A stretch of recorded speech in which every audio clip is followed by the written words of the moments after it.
Okay, let's wait for a few people to show up first. Try to share.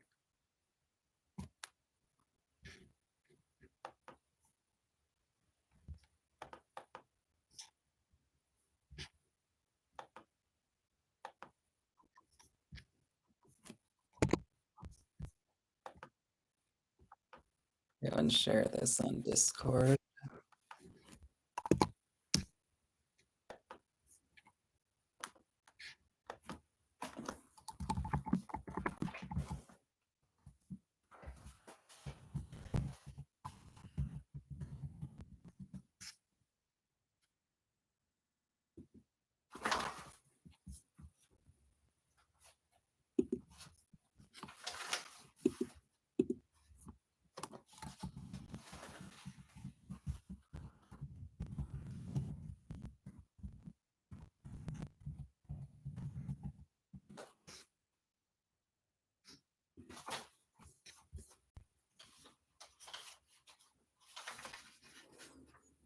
Oh, the name is Karma's Children. Are 4 fly singers. Okay, got our first person here. First of all, hello, humans. Yeah, this is what I look like when I'm not behind a cartoon merman. And here's the wife sitting on the guest bed with the dog. Hello. She's reading one of the Cheetah Girls books. And hello, Emily Dance. I'm pretty good so far. Just waiting for more people to show up. Yeah, this is the problem when you haven't made it big on YouTube. When you do subscriptions, when you don't have as big subscriptions as other people, you have to wait a while before people can come to the live stream. But if you have any questions, Emily, I'll be happy to answer them.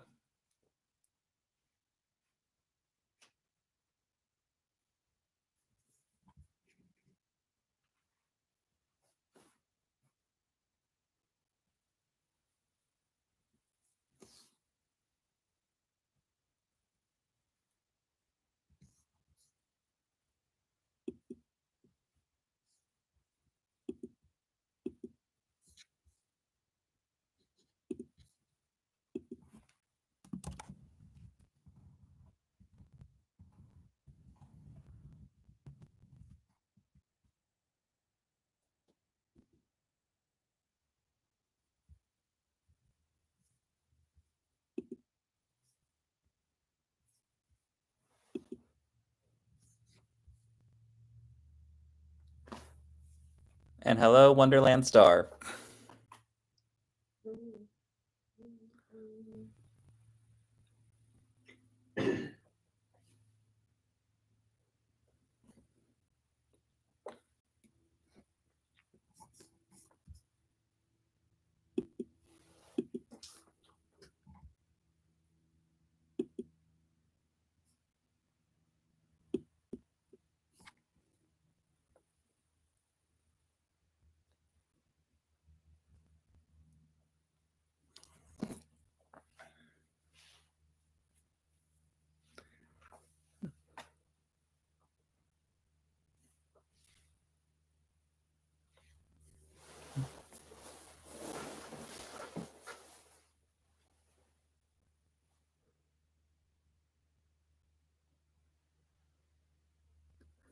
Okay, first question. Why did Layla's character name change in Winx Club?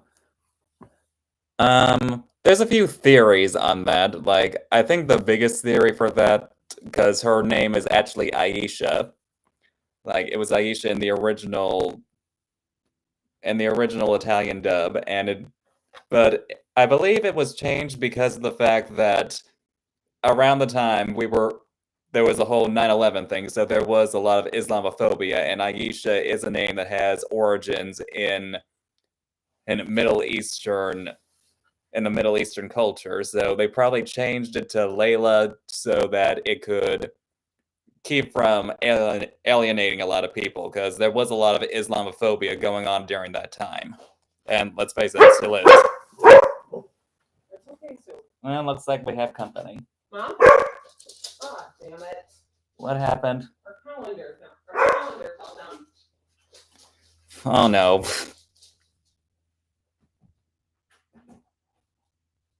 Oh. Since we love to show off how much of a Disney fan we are. Oh yeah, we have a Disney calendar. First, we're currently on August, which is what this looks like. Next would be September. Here. October, and I'm honestly disappointed that it doesn't just have a bunch of Disney villains on it. Yeah, what a waste, dude. November, which is the Seven Dwarves. Actually, here, this will make it easier to see. In December, Beauty and the Beast, which figures. What is your favorite video game console? I'm not really that much of a gamer. Like, maybe I'd say GameCube just because I'm nostalgic for it. Because, yeah, that's how old I am. But I was never that big of a gamer. Like, there are games that I did play as a kid, but I never really got that into it. Like, I was never that big of a gamer where I would make it a big hobby. But I definitely say GameCube simply because of my nostalgia for it. Oh, hey, Bobby. Hi, Bob.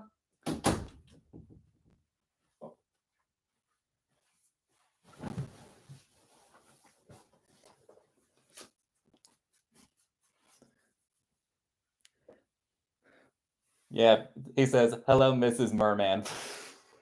She also goes by, hey, Carly Craziness. Because that's what she is, which I guess makes our ship name Wicked Craziness. I don't actually have an iPad. My wife, Eve, has an iPad, but she typically uses that for working out. Yeah. So, what iPad do you have, honey? I don't remember, but I know it's the one with the older charger.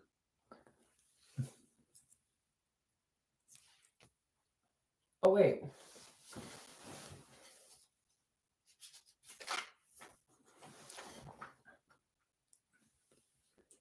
I can look it up on my phone.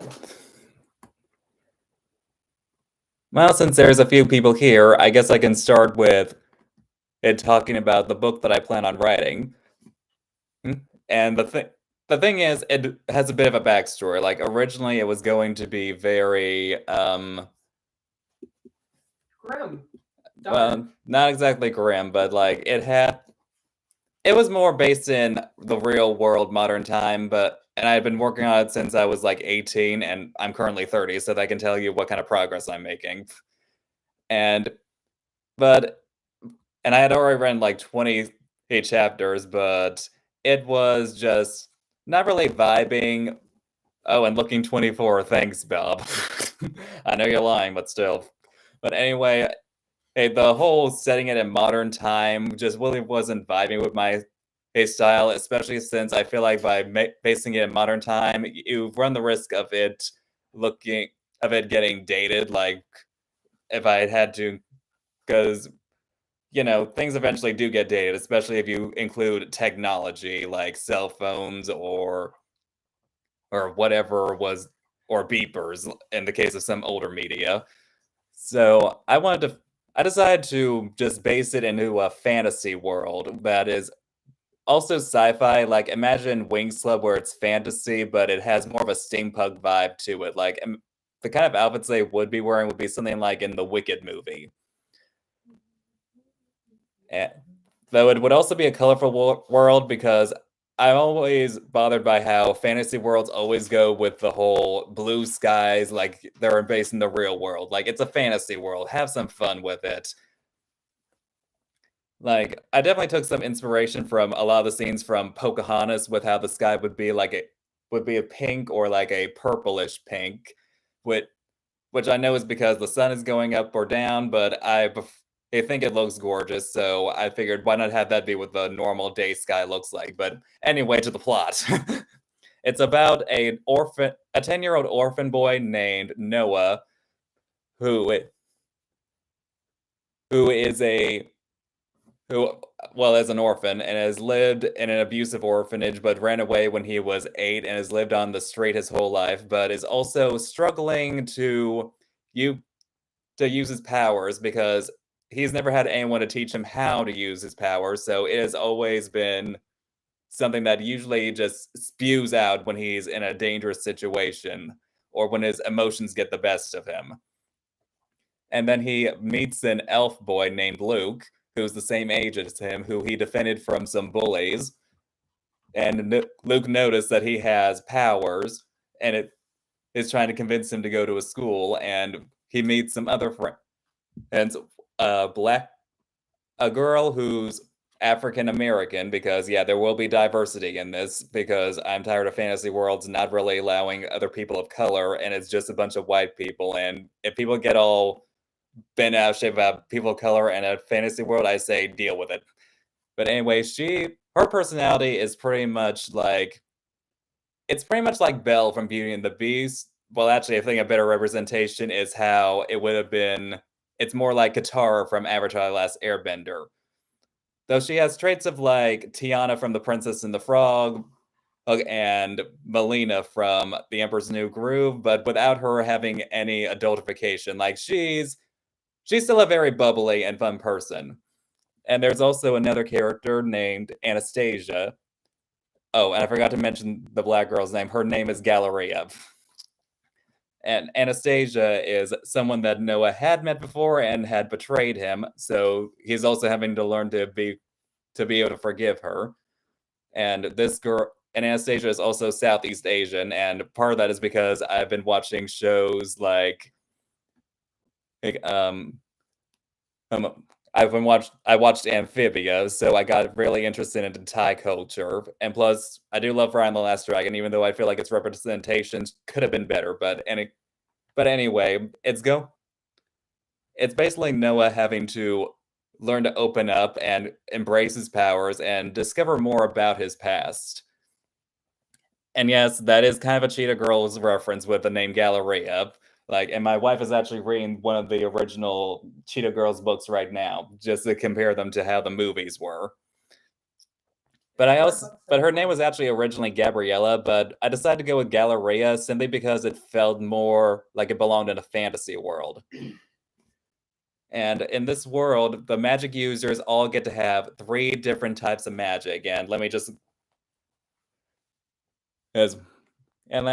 look up, because I have the powers on my phone. I just can't get it memorized by heart. The powers people can have are, well, first there's basic types of magic that everyone has, like levitation and stuff like that. But there are 3 types of magic. I mean, there's not 3 types of magic. People can have 3 types of magic, and the magics are water, lightning, music, air, healing, technology, nature, oracle, illusion, fire. I did say air, right? And let's see. Dance, geodes, art. Yep, I believe that's everything. Let's see how many magics that it is. 3, 4.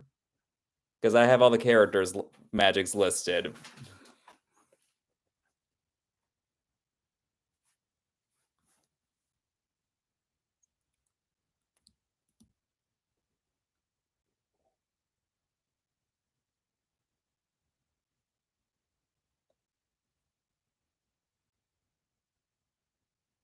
Yeah, this shouldn't take me this long for that.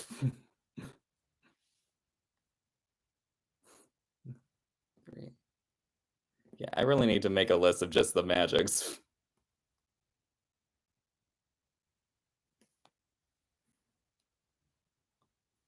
Yeah, this is what I'm like when I don't have a script. Oh yeah, that would be a fun thing to do, a 3-way stream between you, me, and Calaxon one day. Although I don't think Calaxon actually knows who the hell I am. You know her. She's the one who talks about music and did that one video where we learned all the production hell that was going on with Tangled. Oh. Yeah, you thought her name was pronounced Caitlin, but it's Calaxon. very unique.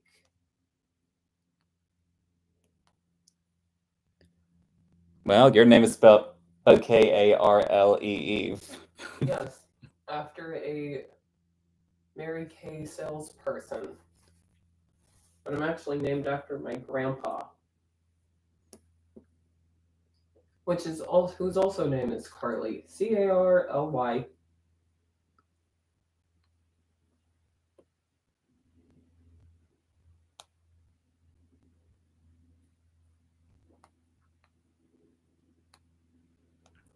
And thank you everyone for having patience with me. No, you could add some of the powers from H2O, like, oh, I turn things into jelly. I feel like that would fall under water magic. Well, yeah, I mean, they're mermaids. They give like heating magic and hydrokinesis.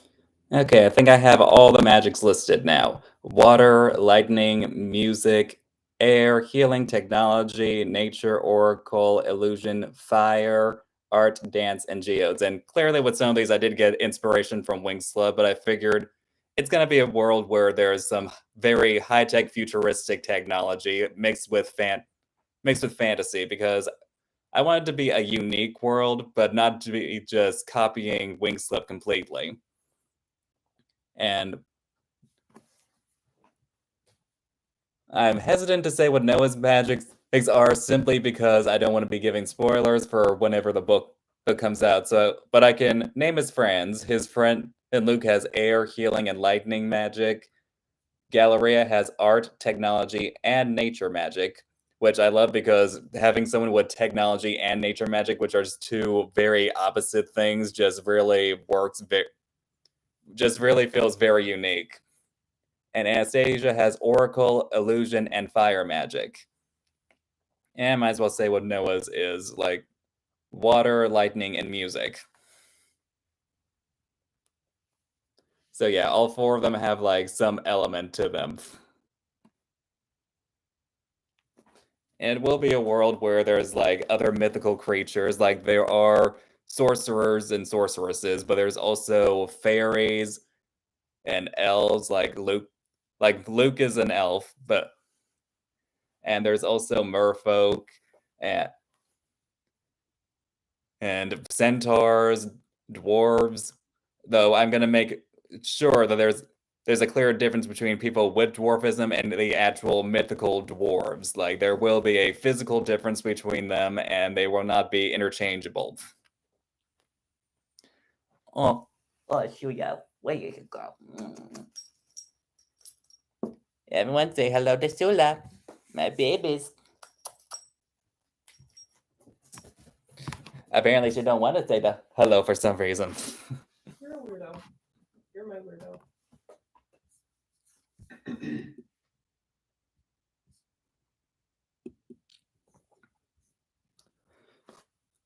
And so I've talked about the book. Any other questions?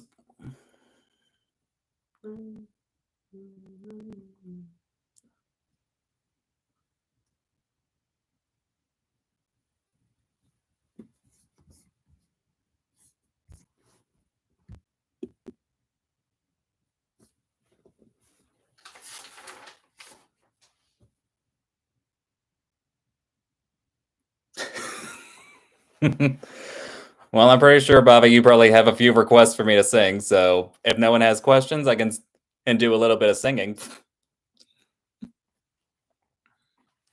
Since I said that I would sing, and by gosh, I guess I will. And I even did some vocal exercise before I did it, and yeah, for those who don't know, yes, I actually do have the necklace that my avatar has. Like, got it because I love the Swan Princess, and because at the time I got this, I was really into Once Upon a Time, and Emma had a necklace like this. We're currently rewatching Once Upon a Time. Yeah, we're currently rewatching Once Upon a Time, and we're on season 5, and boy was season 4 a slog, a mess to get through. And we're not looking too forward for the disappointment that was the Dark Swan arc.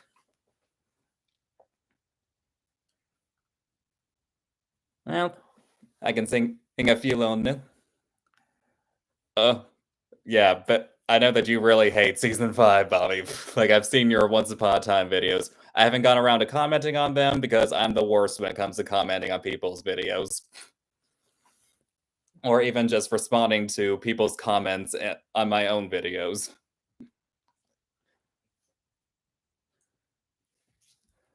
Eh.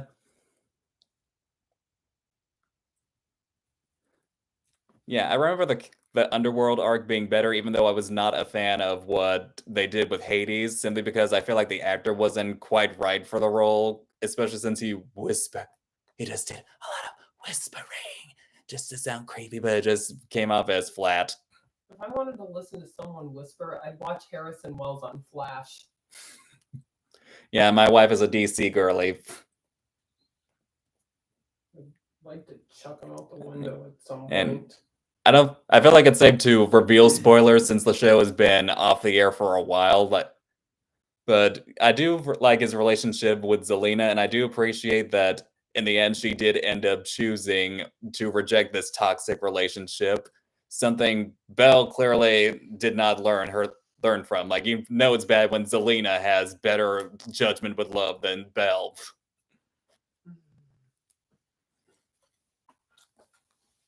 And oh, maybe I should sing a little bit of Wicked Always Wins.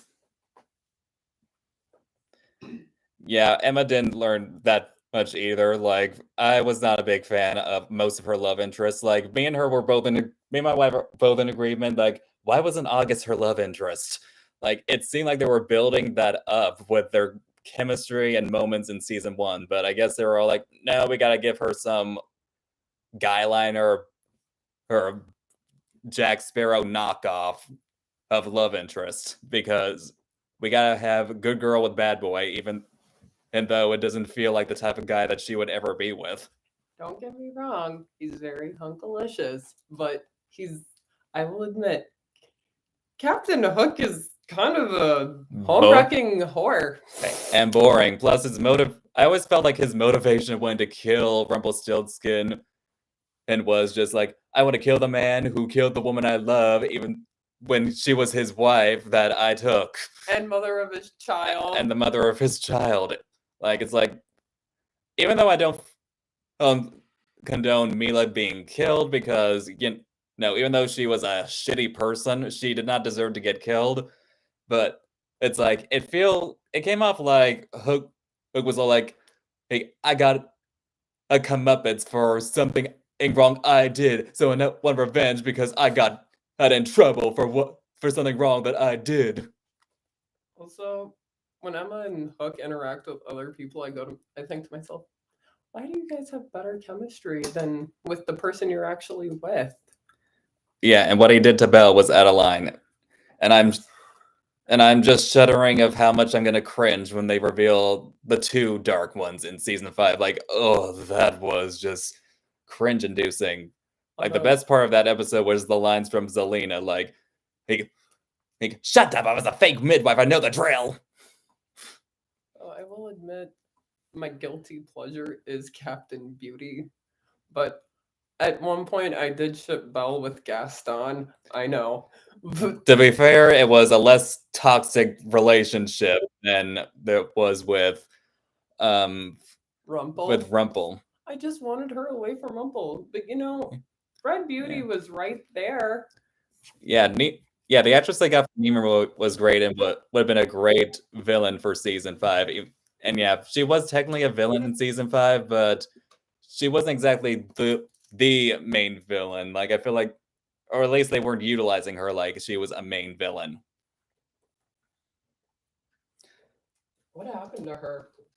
And also, I don't like that with Emma and Hook, they did not bother giving them the Dark One looks. Like, but Emma, it was especially disappointing because they could have given her like the Dark One skin, but make it white. So it's like a swan, but also given her jet black hair and red eyes so it could look like a black swan. It would be like if Odette merged with Odile with Snow White's look, but kind of vampy. Yep.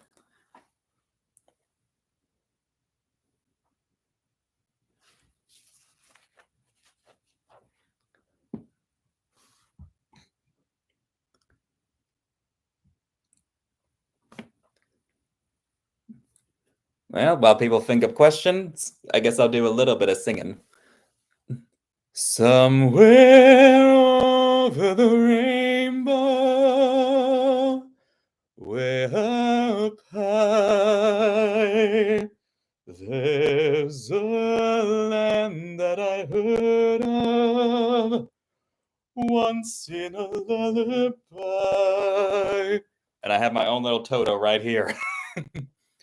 Somewhere over the rainbow, skies are blue, and the dreams that you dare to dream really do come true. Someday I'll wish upon a star and wake up with the clouds far behind me, where troubles melt like lemon drops away above the chimney tops. That's where you'll find me. Somewhere over the rainbow, bluebirds fly, birds fly over the rainbow. Why then, oh, why can't I?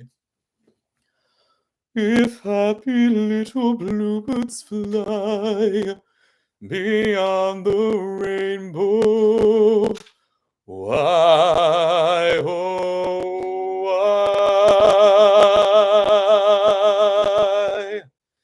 can't I?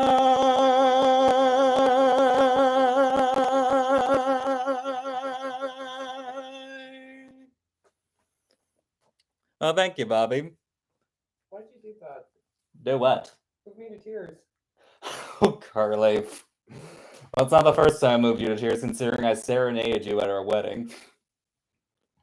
Yes, I was truly a princess.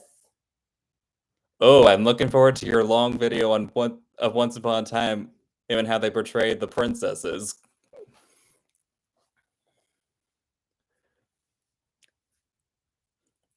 Is that Bobby's video? Yep, he said he's going to do a video on Once Upon a Time where he ranks the different the portrayals of the Disney princesses, similar to how he did the portrayals of how they were in the live action. Oh gosh, season 7, yuck. I'm definitely not looking forward to that. Like, that was a whole lot of dog shit. I refer to that as corporate fanfic, because that's pretty much what it is. Like, I like a few things. Like, I did like how they, unlike other revival princesses that they included, they at least took some liberties with Tiana's backstory, unlike with Frozen or Brave, where you have to have actually seen the movie to understand what the hell is going on with their story. And I also did like that, and it's for selfish reasons, but I do like that Zelina got her powers back, even if it did somewhat, even if you could argue it ruined her character development just a little bit, but Zelina's just a lot of fun with her magic. Like, I don't know what to tell you. But yeah, season 7 is a whole lot of dog shit. Or I guess in my case, it would be seahorse shit.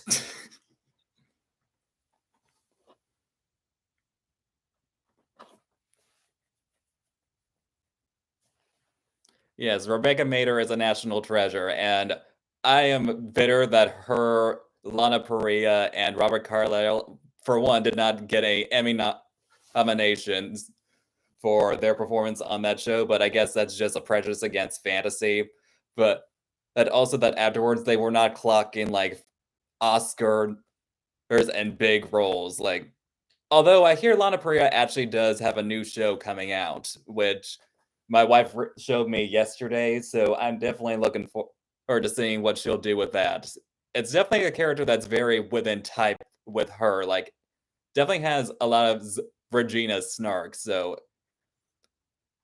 oh, and I still need to check out the show Why Women Kill because that was just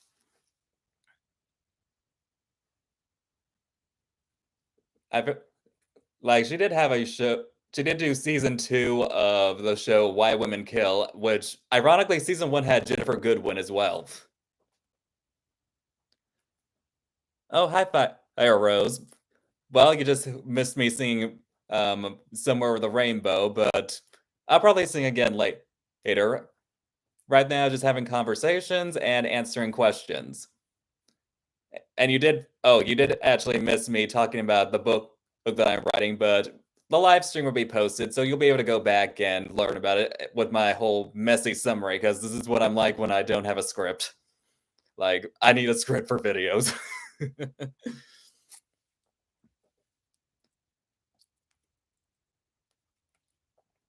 need a script, and I just get on and say whatever is in here and up here, and sometimes it jumbles together. I think she might need to go out, honey. Yeah. Oh, and Fire, this is my doggy, Sula. She's my baby. Yeah, he's my baby girl. Because this is the only kid that me and my wife are having. Like, we're dog parents. We don't plan on having kids because we are not cut out to be parents, like, at all. The thought of having to teach my kids financial responsibility makes me want to curl up and die. Yeah, the stress of having to take care of them, even in adulthood, where you had to be worried about them, that is too much responsibility that I am not ready for. Oh, I guess I can show you guys this collection of stuff I had, and because I actually have a collection of 10-inch figure. Oh, so what inspired you to have a YouTube channel? It's actually something that I've wanted to do for a while. Like, as a teenager, I did watch YouTubers, and yeah, I unfortunately made a horrible mistake of ever being a Nostalgia Critic fan. We all have our mistakes. We all make mistakes. And I've always loved being able to critique things and share my opinions on things, whether people like those opinions or not. Because there's quite a few opinions I have that people don't like. But I've always liked sharing that, and I've always wanted to be able to just share that with the world. Like, that's one of the reasons why I do want more subscribers, because I do like getting more feedback from people. Like, I love hearing their thoughts on what I've said, and I like yeah, I'm an attention seeker with stuff like that. I can't help it. But it's just something I've always wanted to do, though I'm glad that I didn't start doing it when I wanted to, because I feel like my style definitely would have been very cringe and something that would have been very embarrassing, because originally my style was similar to the Nostalgia Critic, where it was just nitpicking little things, even though deep down I did hate that, simply because I didn't and actually agree with a lot of criticisms that people would make with things like that, especially when it came to things like the Disney princesses. So I'm glad I waited much later in life when my taste definitely grew and I was able to grow into my own as like a critiquer. But it's something I've always wanted to do. And technically I've actually had a channel for a while. Like, I used to post like videos where I would have songs and I would include clips. It's like, for one, like, I don't know if you can hear it, but my dog is barking outside at the neighbor's dogs. But anyway, where I would, like, for example, well, like, I did a compilation of Disney videos with songs from The Greatest Showman, for example. Though I should probably do a side channel just so I can move all those videos there, even though I wouldn't actually contribute to the side channel apart from just including older videos, just so this channel can be more professional with only videos of my critiques and such. And anyway, recently I actually did make some purchases of some 10-inch figures of Disney. Like, and there's a story behind that. When I was really little and would have to go to the school library for like to help me learn to read because I had trouble reading, and I've had lots of troubles as a kid, and the library at my school had figures of Esmeralda and Phoebus, and I think Frollo and Quasimodo, and I just wanted them so much. And eventually the library did get rid of them, and I was so mad. And then years later, I got the Carly, I told you you're not allowed to ask questions during the live stream because you get to ask me anything. Okay, Bobby, take your time. But anyway, I have figures of Esmeralda. I have Phoebus, although Esmeralda doesn't actually stay propped up unless I have her up against someone. I have what? Just trying to make sure they don't fall over. Especially Esmeralda, because she's my favorite. Quasimodo, Frollo,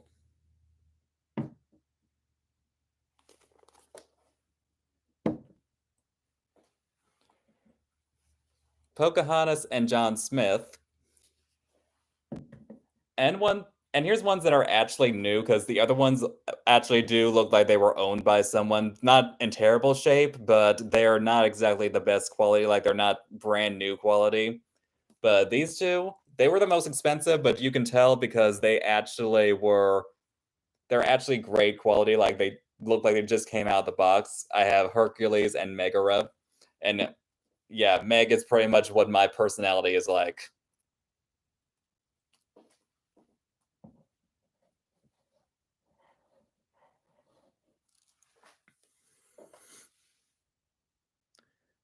But I suppose to answer my wife's question of, so what is it like to be married to the most beautiful woman in the world? And yeah, she is the most beautiful woman in the world, and it's definitely a challenge at times, considering she's also very nuts, but she's worth it. She's someone who makes me very happy. Better take a drink.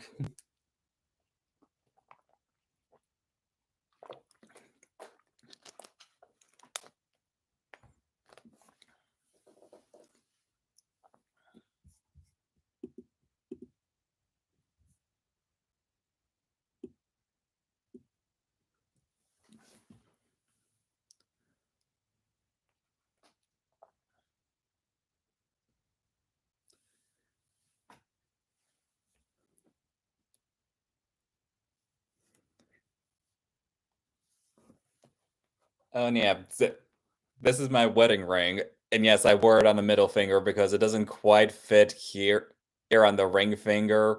Like, I tried getting a smaller size, but it did not fit just right. And when I got a slightly bigger size, it just wasn't. It was a bit too loose, so I just wear my wedding ring on this, and yeah, I don't have a boring ass single gold band, and actually, my band is actually rose gold. Just to match my wife's ring because I got her a rose gold ring, which because I felt like that suited her better because it's actually prettier than gold. It might not be as strong as gold, but it's prettier.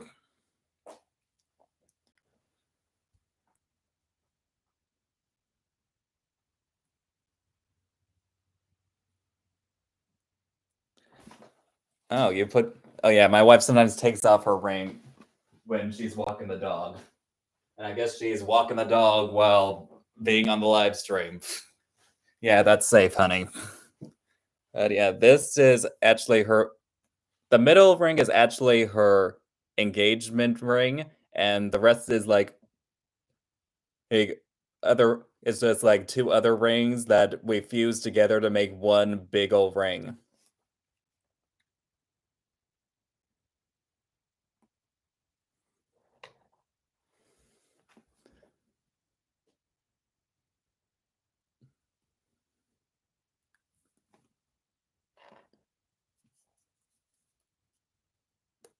And yep, don't be shy about questions, guys. I'm not shy about answering them. Even though, honey, you get to ask me questions all the time, so it's not fair to the fans that came to ask me questions. And yeah, I'm just messing around with one of her um, scrunchies, because she has a whole lot of them. What are your What are the most unpopular Disney such Pixar opinions, and do you think that you'll ever make a video about it? Also, your wife's ring is gorgeous. Well, thank you. And uh, and oh boy, unpopular opinions with Disney and Pixar.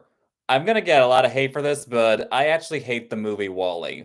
Like, first of all, I have tried multiple times to try to watch it just so I can see what everyone likes about it and try to force myself to like it, but each time it just was a mistake for me. I'm so sorry, but I just can't stand it. Like, it is so boring. The characters don't do it for me. It's way too slow. Oh, hi, Joy. And it's just not really the most interesting movie. It is so boring. Like, it has a good message, but I feel like a movie needs more than just messaging to make it good. Like, I wasn't invested in the characters, I wasn't invested in the romance. I was annoyed a lot of the time because of Wally's antics. But it was just I'm I'm sorry. Like, if you enjoy it, and I'm pretty sure you do because it is your because it's something that is very beloved by people, and if you guys love it, I encourage you to continue loving it. Like, if it brings you joy, then that's great. We need joy in this hellscape of the world we're in. But it's just not for me. Like, it's not the worst Pixar movie. Like, the worst would probably be Cars 2, followed by Lightyear. But an unpopular Disney opinion is that I like Ryan the Last Dragon a lot more than I do Encanto. Like, I have a lot of unpopular Disney opinions.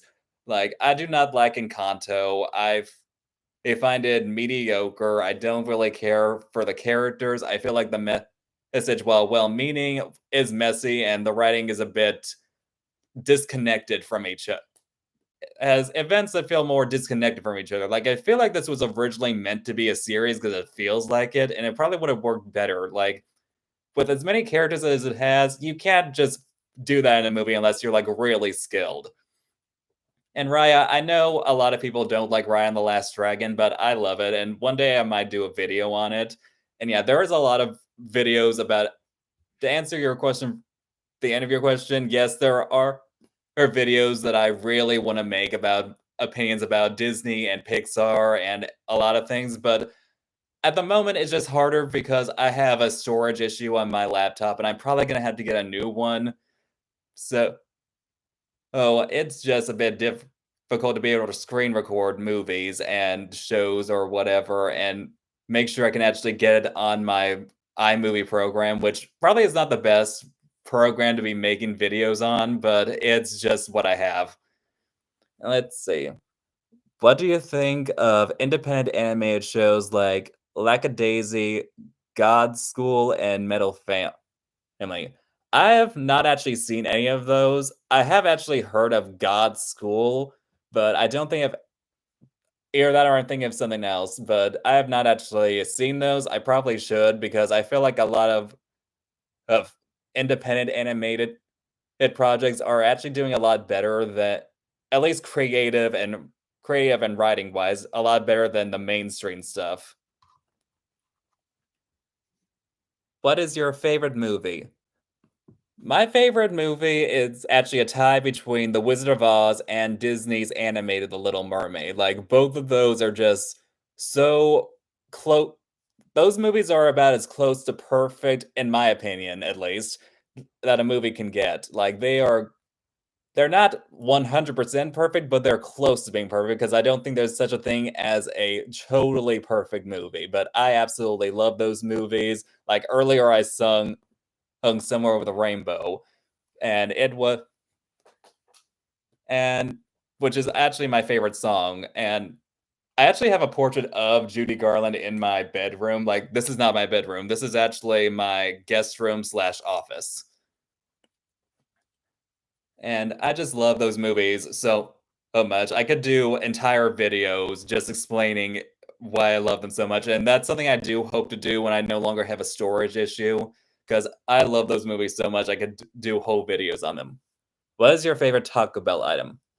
I'm actually very basic, like, when it comes to Taco Bell and food in general. Like, my favorite is actually a soft shell taco with just meat and cheese. Like, I'm that boring. Like, my favorite pizza is actually a cheese pizza, so that should tell you just how basic I am. Why are long eyelashes associated with femininity in cartoons when men usually have longer and thicker eyelashes in real life? I feel like maybe it's because women tend to wear like mascara and put on fake eyelashes to make their eyes look longer, so maybe that's why. Although my wife has pretty much the same length of eyelashes I do, even though she says she's jealous of my eyelashes. But I feel like that's an answer that I'm not exactly sure how to answer, but I feel like it might be because of how women tend to put on fake eyelashes to make their eyes look eyelashes look longer just so their eyes pop a bit more.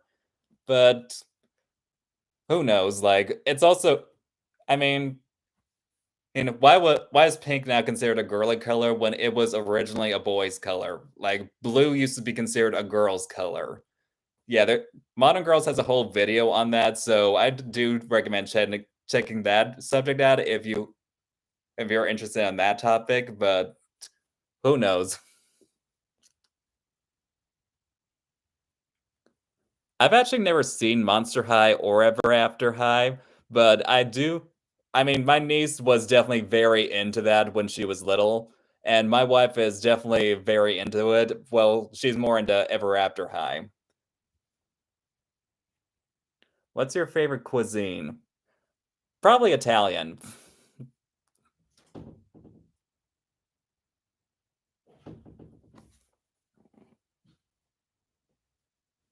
Looks like the wife's back with the doggy.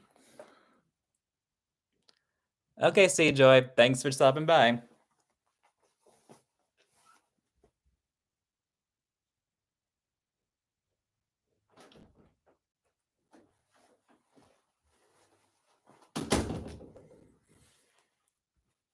For the record, Wally is just nails on a chalkboard. Yeah, my wife doesn't like Wally either. Like, people were shocked to hear that. And yeah, I could probably make a whole video just listing unpopular opinions that I have on Disney and Pixar movies. More so Disney.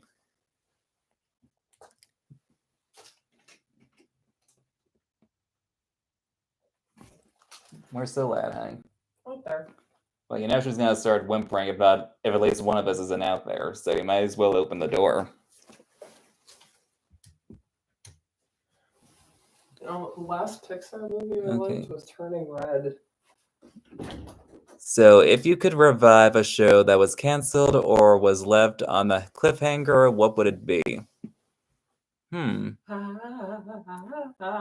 I kind of want to say Famous in Love, simply because I am a fan of Bella Thorne and I didn't like the cliffhanger it was on, but I feel like there's a better show out there that probably was left on a cliffhanger or canceled too soon that I just can't think of off the top of my head. Oh, there was also The State of Georgia, which was a sitcom with Raven Simone that was canceled after one season. But considering the fact that that was decades ago, and Raven was still like a 30 something or I think 27 something, it's not that's something that is easily revived since she recently played a mother on her own That's So Raven spinoff, Raven's Home. So I'm not. What's a show that you would like to revive that was canceled too soon? Okay. Oh, I can think of one. Anne with an E. Yeah, Anne with an E. Santa Clarita Diet. I'm so mad they canceled that one. Insatiable. And pretty much what you said. Because Famous in Love was so good. I miss my girl Tangy and her outfits. What's your dog's name and breed? My dog's name is Sula, and she's actually a poodle pointer. And for some reason, the poodle is spelled like puddle. Yes. Yes, I have seen K-pop Demon Hunters. Like I watched it for the first time last Friday, and last night we actually watched it for a second time, and oh my gosh, it is so good. And I do plan on doing a review of that movie. Like, that's probably gonna be my next video. So after this live stream, I'm probably gonna work on a script for it. Either that or work on the script tomorrow, depending on what my mood is like. Because I need to be in the right mood to be able to write a script, just because I don't like half-assing anything, and I want the best. I want to be able to put out my best work. But yes, I absolutely love K-pop Demon Hunters. Like, before the live stream, I was actually jamming out to a lot of the songs. Like, my favorite character is Rumi, even though Mira is probably closer to my personality. But I love all three of the girls. I love their interactions, and even though it has some cringe moments, I feel like the cringe moments work because it plays a part in the story. It's not just as there just for a gag. And oh my gosh, it was gorgeous looking. Like, I hope that this is a sign that we're heading in a better direction for CG animation and not just going for hyper realism like we have been for the past several years. Because it's animation. Why would you want animation to look like real life? If I wanted real life, I would be watching a live action movie. And I've heard that it would. What do you think of Cartoon Network show? Oh, yeah. Yeah, I don't know how to pronounce that, so I'm not gonna try butchering it, but I think I know the show that you're talking about. It's a show about a black girl where people said it was basically has a lot of similar vibes to Avatar: The Last Airbender. I have not actually seen that, but I do hope to see it one day, like when it comes to streaming or something. Because we do not have regular TV, like we only have streaming. But it looks, from what I've seen, it looks very interesting, and I like that it's a black female-led show because those are very rare, and we need more for shows like that. We need more original ideas and shows that could actually inspire a generation, and we also need more shows that do show people of color. Because yeah, while I don't mind race swapping in movies and shows, I feel like we also do need more shows that have original ideas. I know it's risky, but it's also something that is needed to show that I mean, After the Last Airbender was a big hit and it involved people of color, so it shows that it can be done. I think you need to start watching Black British led shows. Black British led shows? Why? Because most black shows I watch, it just entails a lot of struggling, and I get sick of it. Yeah, I do get sick of watching black people of color always have to struggle. Oh, it also has Black Panther vibes. Yeah, I have heard that too. I heard it was a combo of Black Panther meets Avatar: Last Airbender, which honestly sounds right up my alley. So I definitely do plan to see it. I'm pretty sure my wife will definitely love it, especially since she loves anything that's black led, provided it's actually good.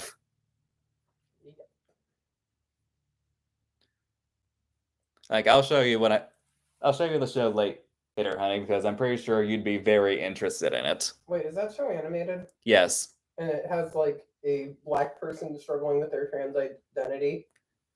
No, I don't think so. Like, it's a fantasy world. Huh.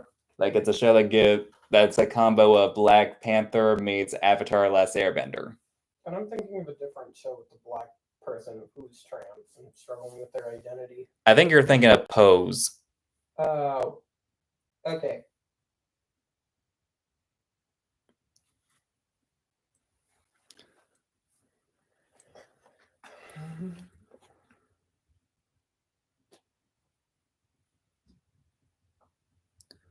Have you seen Squid Games?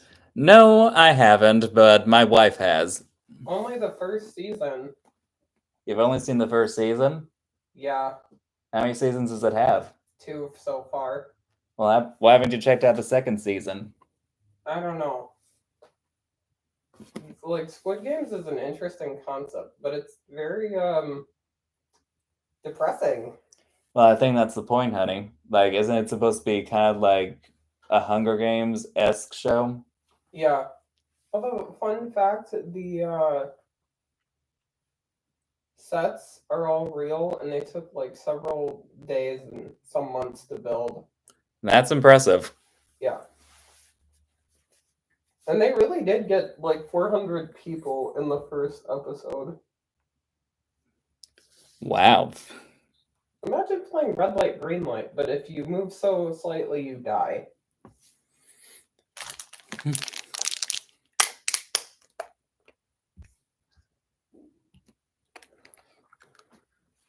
Oh, according to tributes and unique, it finishes with 3 seasons. There's 3 seasons of Squid Games? I guess so. I haven't kept up with Squid Games, since Hunger Games style things are not exactly my personal thing. Anybody watching The Summer I Turned Pretty?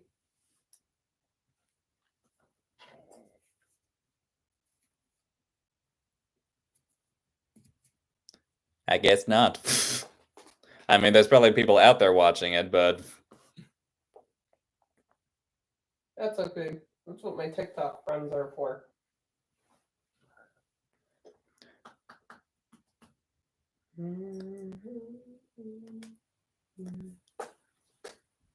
well, answered some questions. Might as well do a little bit more singing, since I've only sung like a little bit during the stream. What should I sing? What are you saying to me at my wedding? At our wedding? Oh yeah, at her wedding, I actually sung her the song "Do I Love You Because You're Beautiful" from the Rodgers and Hammerstein Cinderella. Specifically, the version I think of is the one with Brandy Norwood and Whitney Houston. Do I love you because you're beautiful? Or are you beautiful because I love you? Am I making believe I see in you a girl too lovely to be really true? Do I love you because you're wonderful? Or are you wonderful because I love you? Are you the sweet invention of a lover's dream? Or are you really as beautiful as you seem? Yeah, that's the only part I actually sung at the wedding. Like I serenaded her, and afterwards we shared our first dance, which was actually sung by her brother and his girlfriend. And the song we actually danced to was Far Longer Than Forever. And they also did A Whole New World during the actual ceremony, which is why both of those are songs that make my wife instantly cry when she hears them. Crying is Give vastly him a Grammy Award. Oh, thank you. Well, I am the Wicked Merman, so it makes sense that I can sing.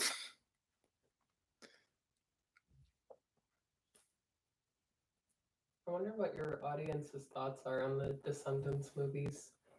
Oh, who knows? But in my opinion, and I'm not sure how unpopular this will be, but at least with my audience, but Descendants is just absolutely awful. Like the only good thing about it was Uma / China Anne McClain. Well, I like how actors' races are kind of somewhat acknowledged. Like Cruella is black, and Cameron Boyce is half black. Yeah. Although I feel like Cruella works better as a white woman simply because she exemplifies white privilege. Even though I do think a black woman as Cruella does have some visual potential. Like, it would definitely be very interesting. But Though they did not do anything with it. They just made her look like someone, like a regular woman that had just aging roots. she kind of had Frankenstein vibes, or Frankenstein's wife vibes. The Bride of Frankenstein, honey. The Bride of Frankenstein. Jeez. Although we all know Cruella would never have a child, and if she did, she'd drown it. Yeah, Cruella. That's one of the reasons Descendants doesn't work. A majority of these villains would never have kids, and if they ended up having kids, they would just drown them the moment that they were born. Like, especially Cruella. Ooh, better yet, a battle of Descendants, Ever After High, and Once Upon a Time. For me, the best of those three is Once Upon a Time, simply because the first 3 seasons are the best. Are just mwah. Even though I wasn't that big on the Neverland arc. And we're currently rewatching Once Upon a Time. Season 4 was just to get through. And we're currently starting season 5. And I just remember the Dark Swan arc being disappointing. Yes, she said Cameron voice. Yeah, that was definitely a tragedy what happened to him. Like, he would, like, even and though I don't like the sentence, he is a talented actor, and while I don't believe him as Cruella's son, I do think he's a talented actor who had a promising career ahead of him, and he was sadly taken from us far too soon. He's also a very good singer. Yeah, according to my wife, he's a good singer. Like, but based off what I've seen in the sentence where they auto-tune the hell out of their singer, it's hard to tell with him because he sounds too much like a short-circuiting robot.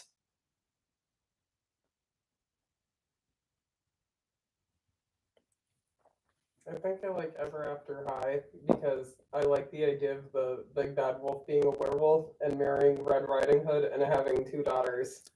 Do you like any rated R movies / TV MA series? None come off the top of my head. Like, I've seen some movies that are mature, but that's typically not the type of thing I'm into because I don't feel the need to just be hearing a bunch of curse words in order to have a good time, or have to, I say when I currently have been swearing like a sailor, or see a bunch of, well, I'm not going to say the word because I might get in trouble with YouTube since they're very strict with what you're allowed to talk about even during a live stream. But if you know what I mean, you know, it's just not the thing I go after. Like, I prefer to just have a good time and try to forget about the horrors of the world, even though I like a lot of movies that have commentary of the horrors of the world. But I'm not saying that there isn't any good R-rated stuff out there, but it's just not something I go out of my way to find and watch. Simply because I prefer just to have a good time. And I know a lot of people find that to be a good time. It's just not a personal thing for me. Like, I prefer things that are a lot campier and fun. Hence why The Wizard of Oz is tied with The Little Mermaid as my favorite movie. And it's also why I prefer Mirror Mirror over Snow White and the Huntsman. Like, I prefer campier stuff because it's a lot more fun and memorable, whereas things like that tend to just things like R-rated stuff or things that are grittier tend to just blend together for me.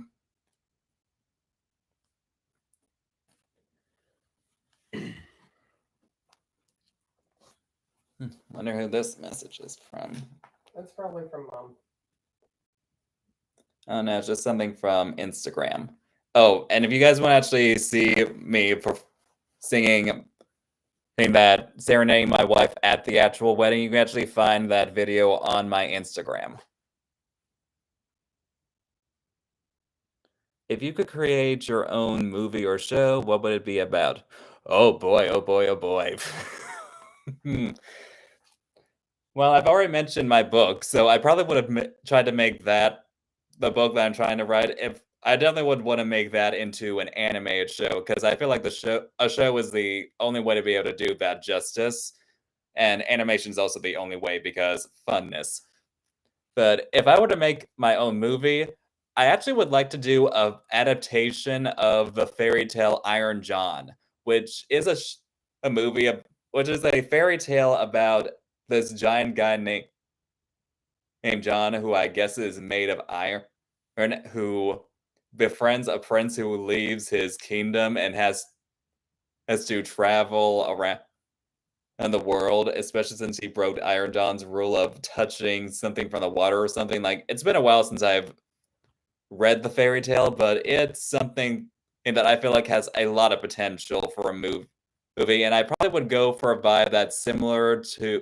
I'd go for a tone that's similar to like The Prince of Egypt and The Hunchback of Notre Dame, something that is more serious but can have some lighthearted moments. Because I really love darker I do love darker stories, even though I said I like campier stuff, but I love darker stuff mostly when they tend to be in animation, because I feel like animation has more of a charm to it than live action, at least in my personal opinion. Like, nothing against live action. There's plenty of live action movies that I love, but there's just a lot more charm to something that's animated, especially when it's dark, when it's a darker story. Like, look at The Secret of Nim, The Land Before Time, or like what I just said, The Prince of Egypt, or The Hunchback of Notre Dame. You're not reduced to just having really dark shadows that you can barely see anything. Like, animation allows you to see everything, and you can actually have brighter colors in moments that you can't get in live action, especially with something that's a darker story, because darker stories in live action, people tend to just go with dark colors because screw color, even though it could still work. Like, you can have pops of red or something. Like, I would honestly love for animated movies nowadays to go back to darker stories. Like, it doesn't have to be like gory and stuff, but it should be similar to those movies that allow darker moments and treat their audience like more maturely. Like, treat them like they're not just they're not just a way to keep your kid quiet for like an hour and a half, which doesn't really work that well. But I would definitely love to do that, and I'm also kind of do like a challenge and would like to be able to do an animated adaptation of the 12 Dancing Princesses. Yes, I know there's the Barbie movie, and it's a great movie, but I would like to do it in a way that actually maybe that would work better as a series since it has so many characters. But the Barbie movie managed to make it work, so. But I feel like it takes a skilled hand to be able to handle that many characters with the 12 Dancing Princesses. I also would like to do an adaptation of the Princess and the Pea where it can actually be more fleshed out. Because I know there's an animated movie of The Princess and the Pea, but it's not very good. Like, it's a Disney knockoff, but it's not a good one. Like, good Disney knockoffs when I think of them, are like Anastasia, The Swan Princess, and Thumbelina. This one is fits into the bad Disney knockoff category. That prince is everything people think Prince Derek is. Yeah, the prince in that movie is pretty much what people think Prince Derek is.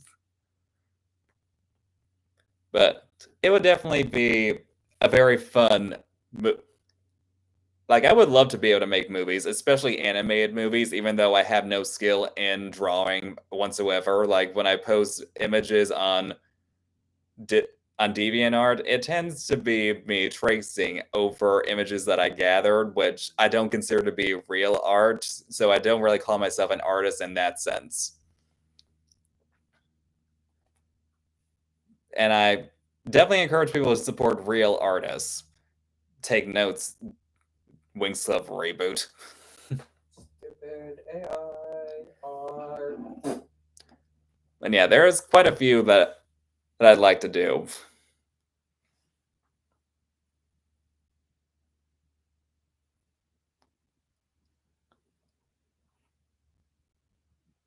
And even though it's not an original idea, I actually would love to do a Ryan the Last Dragon TV series. Even though, yeah, that would require actually having creatives that are Southeast Asian to help with that. But I feel like they could do like a Tangle the Series-esque show with that. Like, it has a lot of potential. Like, it has a lot of potential for a TV series. Like, definitely tone down a lot of Sisu's antics, because that's one of the That's one issue I do think is a legitimate criticism. Like, there are a few legitimate criticisms with the movie, but I do feel like with a show for it to work, they would have to definitely tone down Cece's antics. Though I doubt they'd be able to get Aquafina to actually do a whole TV series, but who knows? Probably would be better if they didn't. Any other questions?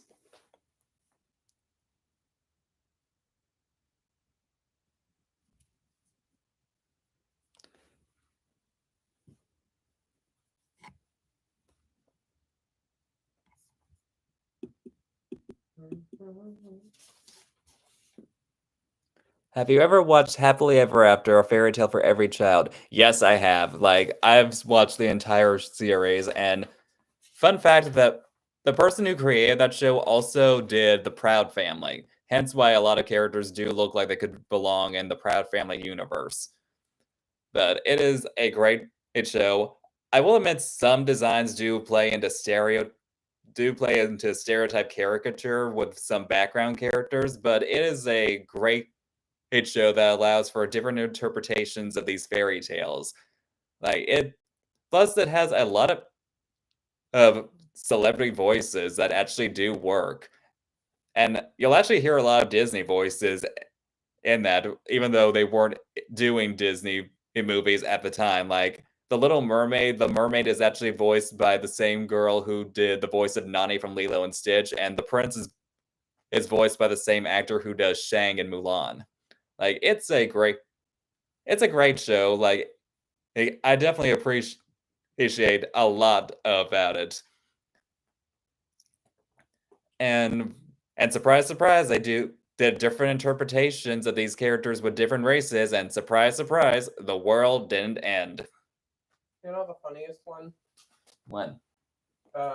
Pinocchio is voiced by Will Smith, and his conscience is voiced by Chris Rock. Yeah, that's irony for you. Like, man, dude, you just got up and slapped your conscience across the face. Yeah. Boom! Although I found Will Smith to be an odd choice to voice his Pinocchio of all people, considering Pinocchio is supposed to be a boy. But I guess he was a teenager around the time, but I just imagine Pinocchio being more of a child than an actual teenager. Maybe that Roach should have been named Phil, voiced by James Avery. But yeah, I didn't grow up watching it either, Fire Rose. That's something I actually discovered later on in life. And that's a great thing that the internet can do. It helps you discover things that you didn't grow up with, but can still enjoy today. Even though you can't really find it on the internet nowadays, I feel like you can only find it on HBO Max. And luckily, we do have that, so we can watch it when we want. Provided HBO doesn't try to take it off like they do most things.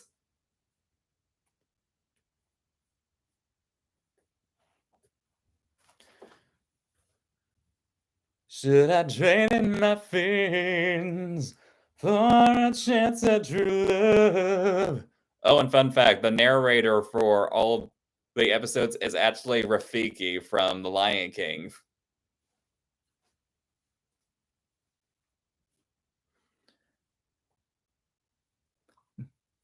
Hi, Giselle.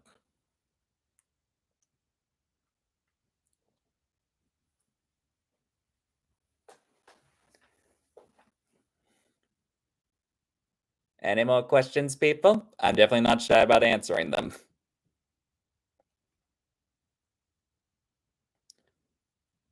And yeah, I don't mind if people ask me multiple questions because I definitely don't mind answering questions. It helps keep the live stream interesting. The only place where you want people to ask you a multitude of questions without getting overstimulated. Yeah, because I'm actually expecting it, honey. Yeah, my wife actually once asked a cousin of hers so many questions that she started crying, saying, "Why do you ask so many questions?" I'm sorry, she was like 3 at the time. 3 or 4. I keep telling you the answer. Don't worry, she's like well adjusted and she's almost a teenager. Do you like perfumes? Depends on what the perfume smells like, but I don't use perfume myself. In fact, I don't even use cologne very much. Like I have on some occasions, but I feel like but perfumes seem to be more of my wife's thing, obviously. And she's worn some sweet smelling perfumes, but the issue for me is that I have little to no sense of smell, so it makes like I can still smell things, obviously, but it typically has to be really strong for me to be able to smell it. So that's not really much of a thing for me. And don't worry, he will tell you Let's if see. something stinks. You know about Hasbin Hotel, and do you have a favorite magical girl anime besides Winx Club? Well, Winx Club is not an anime since anime is Japanese, but I've actually not really seen many Japanese magical girl shows. Yeah, I know I'm illiterate, but maybe one that I do remember is Magical Do Re Mi because the 4Kids dub, even though they only dub like I think the first season, and it's completely different. Like it's based in Japan, and they even have this one character. This one character that comes from America and actually speaks English, which so it's there's a whole video about it from a YouTuber that I don't remember their name, but and I hate when that is because I'm talking about something and that I don't know what it is. But I probably do need to check out more magical girl shows. Like maybe I should check out Sailor Moon. Even though I hear that in the 90s anime, not Serena, I mean Usagi's personality, her strengths get diminished and her flaws amplified, but who knows? I might disagree. Like, plus, I'm a sucker for things from the 90s since I grew up with Pokemon, even though that's not a magical girl show. But not sure what. Oh, is Hasbin Hotel the one with the cat who plays cards, voiced by Keith David? I believe so. I meant to tell you, we should check that show out, and I think it's on Amazon Prime. Yeah, we probably should check that out. What's her? I assume this person is asking what your favorite perfume is.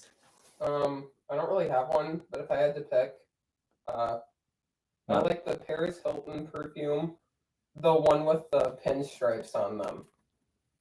I actually have some. And one person. Oh, and Fire Rose says, keep singing.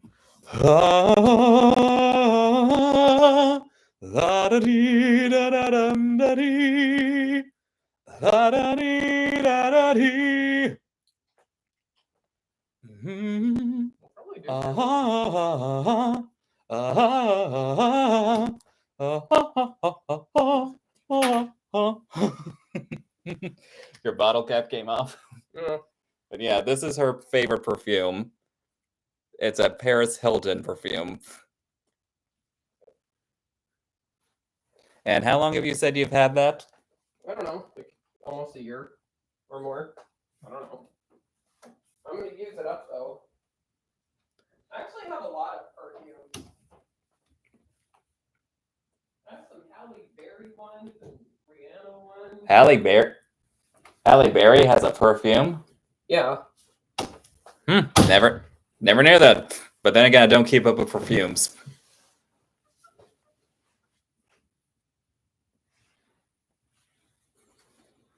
Are you ready? Well, while I wait for more questions, I guess I'll do more vocalizing. La dee da da da dee, la da da da da dee, la na na na na na na na na. Oh, oh, oh, thank you.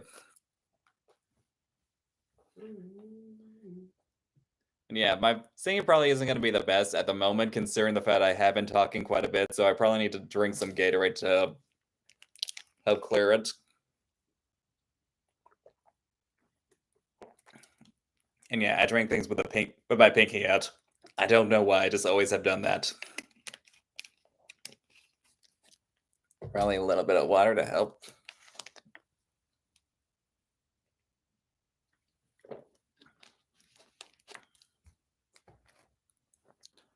This person says that their favorite celebrity perfumes are Gwen Stefani and Britney Spears' Fantasy.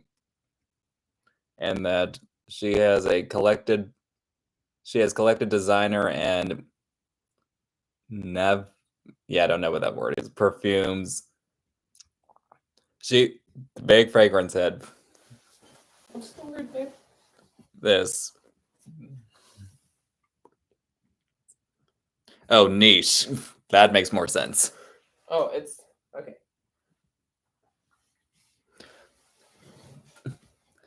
I don't really collect perfumes, but I do have a big lotion collection. Unfortunately, I don't have the song Should I Trade In My Fins memorized. I can sing a little bit of it.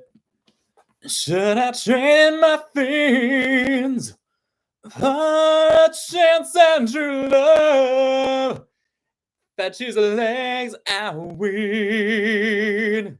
A brand new life up above. Yeah, that's more of a rock style song, which doesn't fit well with my style of singing, which is more of a Broadway style. But yeah, that's definitely a tribute to Tia Carrere, I think is how you pronounce her name's vocal talents, who, like I said, is the voice of Nani in Lilo and Stitch.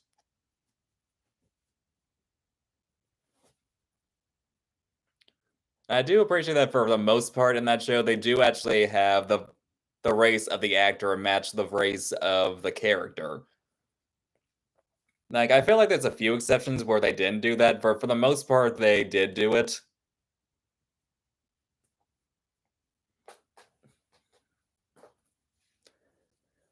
Because I do appreciate when characters have voice actors that match their racial background, because representation of all types does matter. Like, it matters when a person of color gets to voice a character that looks like them. Like, I don't get too picky about that from older shows because those types of conversations weren't as prominent as they are today, so.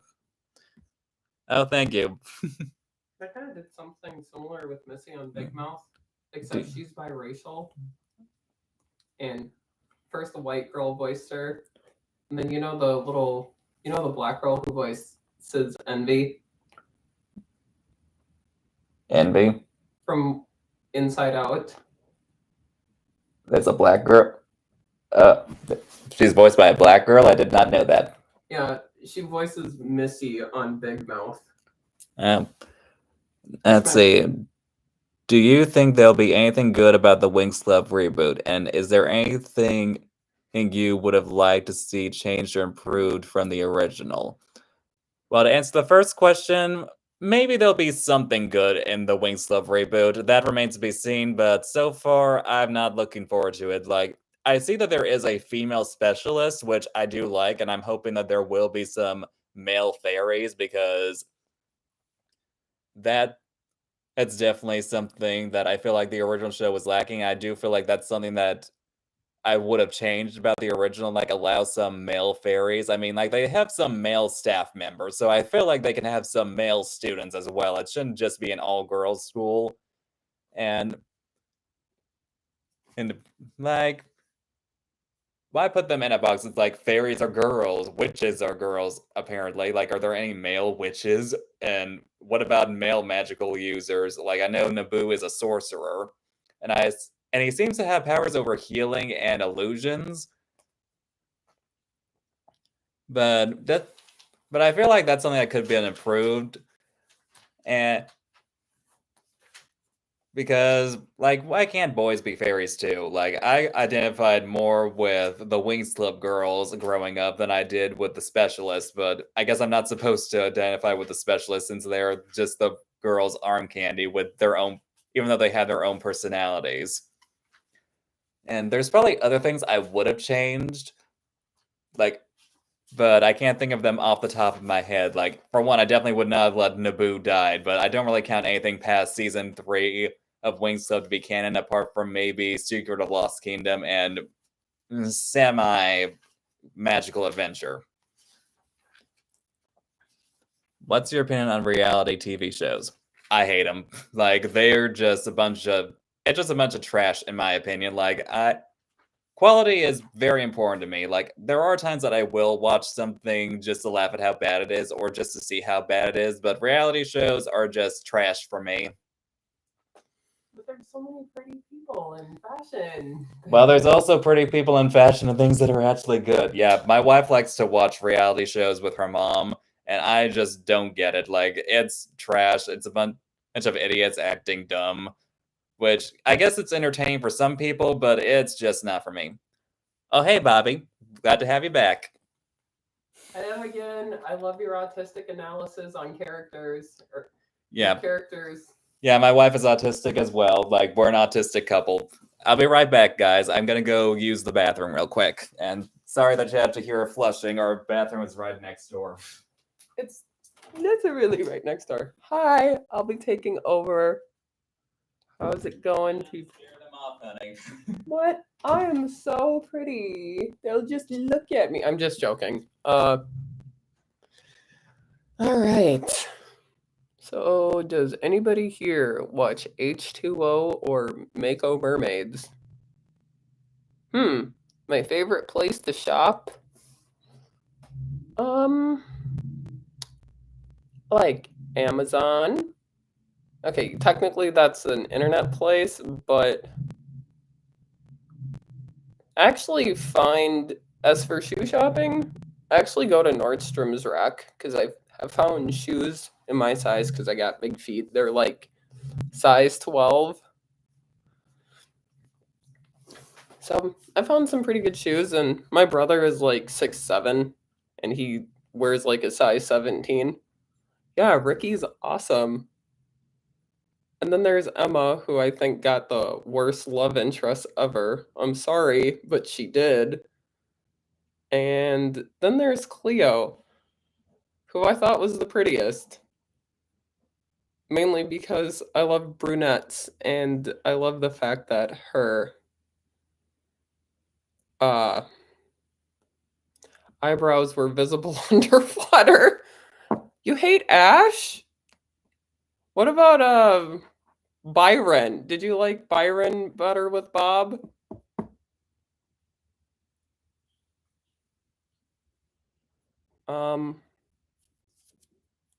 Let's see. I'm gonna get my husband to watch Mako Mermaids. Although for some reason they aired H2O on Nickelodeon, but then they put Mako Mermaids on Disney Channel, and I'm not really sure why. Better with Bob, if you ever want to do an H2O video and compare it to Mako Mermaids, that would make me super happy. And by the way, this is something better where Bob would like. See my wife's outfit? She actually has the same outfit, but in blue, so it's her own Aurora outfit. Pink. Make it pink, make it blue. Oh, yeah. I do not have this outfit in blue, though I do have this vest in blue, so sorry, don't have an Aurora outfit of my own. Now let's see, where were we? We could do a makeshift one. Let's see, Disney World or Universal Studios? I'd probably say Disney World because I do have a Disney bias. I have been to Universal Studios and it's a lot of fun, but it's Disney for me. As favorite place to shop, for me, it's Amazon, just because I get a lot of my stuff there. Though I also I get a lot of my outfits actually from this place called Light in the Box, which is where I get a lot of really fun shoes and a lot of really fun shirts because it's hard to shop for, in my personal style, with regular stores without having to pay an insane amount of money.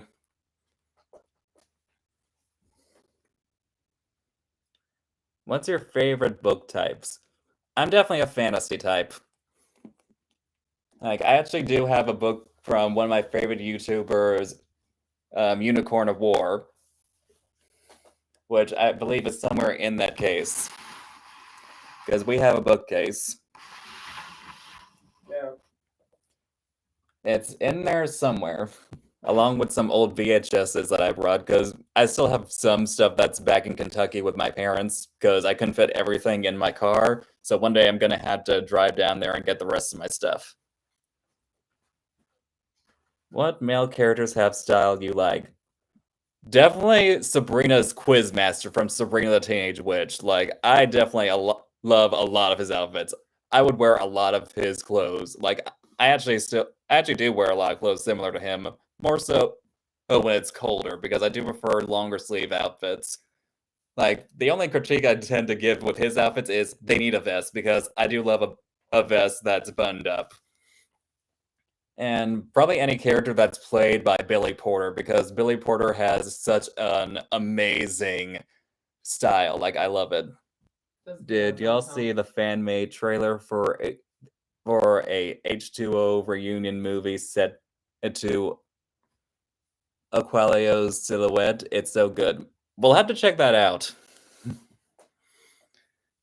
And yeah, I still need to get around to watching Mako Mermaids, but I probably need to watch the original H2O first, which I did watch as a kid, but I didn't really watch all the seasons. Like, I think I've only watched the first 2 seasons, and then it just stopped appearing on Nickelodeon for some reason for me. There was only supposed to be 2 seasons, and it's so Oh, obvious. then I guess I didn't miss anything then. But there is a season 3. Sorry, Will. You are wasted, and you suck. Oh, the answer to your question. What? No, I did not see that trailer. But you should definitely check it out sometime after we get here. After the live stream, of course. Oh, now someone's asking you a question. What's your favorite book type? This could take a while because she's not good at answering questions like that. She just has a lot of options she loves. Like, favorite genre, honey? I like coming of age teenage girl stories. Like, You might want to speak up, honey. I like coming of age teenage girl stories, and now I'm motivated to read the Dork Diaries that I've had for like years because it's written by a Black author, so that's a bonus. I love the Sisterhood of the Traveling Pants. Oh, and I also have all the series of Unfortunate Event books, and if you listen to them on audio tape, they're read by Tim Curry, so I recommend it.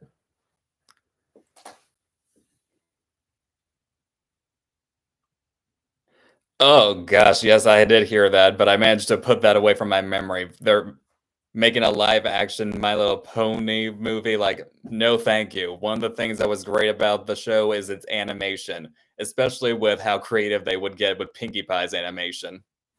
They're making a live action My Little Pony? Yeah, that's gonna be absolutely horrifying, I bet. I didn't even need to know that information. I remember seeing jokes of an actual horse just being edited orange and wearing a cowboy hat as Applejack. You know, this isn't Wizard of Oz. I mean, you could just dye the stupid horses with Jello. Well, this was a fan edit by someone. It wasn't an official thing. Hi. They nearly tried to make the movie live action like the Smurfs back in 2017. Oh gosh, those movies were awful. Those Smurf movies, like, gag. And to think, the sequel is the first role that we ever get from Jacob Tremblay, who's considered one of the best child actors ever. Did you say live action Smurfs? Yes, where Smurfette is voiced by Katy Perry, and Grouchy Smurf is voiced by George Lopez. Yeah, you can't make this up. Live action Equestria Girls could possibly work. Yeah, maybe, but at the same time, I do prefer things to stay animated. Like, why do we have a need to try to make things live action? Like, things work. Some things have a charm with animation. Hence why I'm not really into the live action remake craze. I mean, it's definitely fun to do fan casts for live action remakes just for the fun of it. Like, I've done a lot of those. But I have live action fatigue. I wanted to watch a live action show about horses, I would just go watch Saddle Club. Or Secretariat? Big serious question. Which pony were you? You can probably guess who mine was. I'm personality-wise, I'm probably an Applejack. With a bit of rarity. But in terms of who my favorite is, I have 4 favorites that I could never decide which I love the most with My Little Pony. Twilight Sparkle, Pinkie Pie, Princess Luna, and Starlight Glimmer. And yeah, Bob, I'm pretty sure yours is Pinkie Pie. Oh, that's Tristan's favorite. Yeah, she has a friend who actually, well, we have a friend, but she grew up with him, who is very much into My Little Pony, and his favorite is Pinkie Pie, and he says that that's his personality, but I'm all like, really? Your personality seems more like her sister Maud.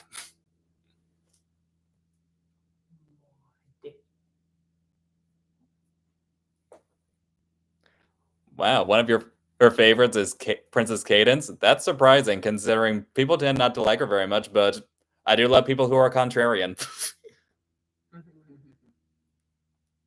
why you married me. Yeah, my wife is definitely contrarian. I don't even do it on purpose. Like, I swear I don't.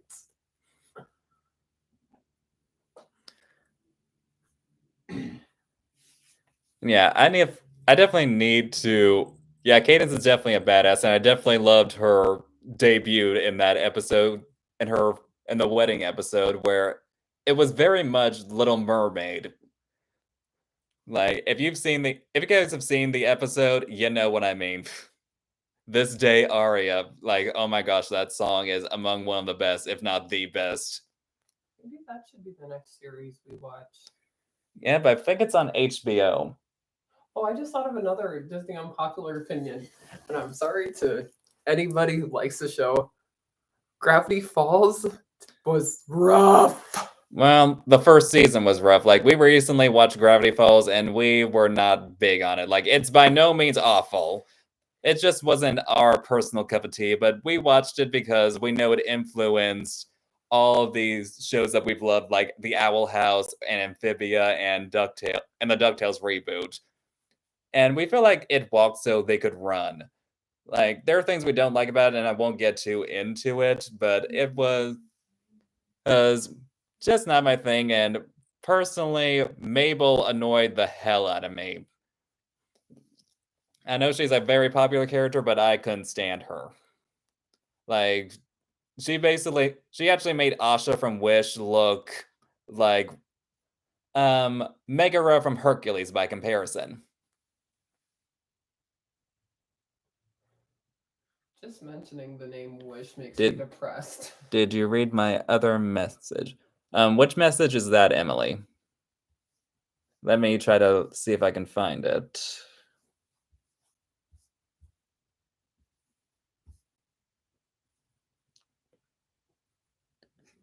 Last thing you asked me, Emily, was what my favorite Taco Bell item was, and I did say that.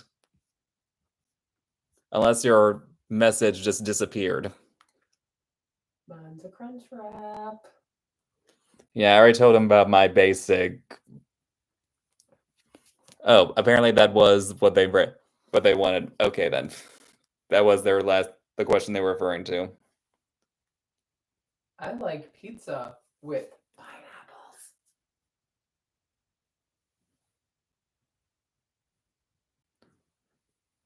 Yeah, that's definitely something that I definitely didn't like about that episode, even though I do love the episode Canterlot Wedding, because y'all are really gonna trust this random princess that you just met, even over your friend who you've been with for a while. Like, I don't like that sometimes Twilight isn't always given the best treatment with her friends, even though I wouldn't say that they're bad friends. Like, they're not giving like Penny's friends from the Proud Family. Like, they're still great friends, but they do have their moments, though they at least later acknowledge that they were wrong. The Dazzlings were my favorite villains for obvious reasons. Yes, I love the Dazzlings. Like they were awesome, and they had the best songs in that Equestria Girl movie. I might say my favorite is Nightmare Moon, even though we don't see much of her, simply because I do love Luna. And I actually do wish that we had saw more of Nightmare Moon and then later turned her back into Luna. Especially since we don't see Luna again until like season 2. Like she appears in the first 2 episodes and then we just don't see her again until season 2. Like, okay then.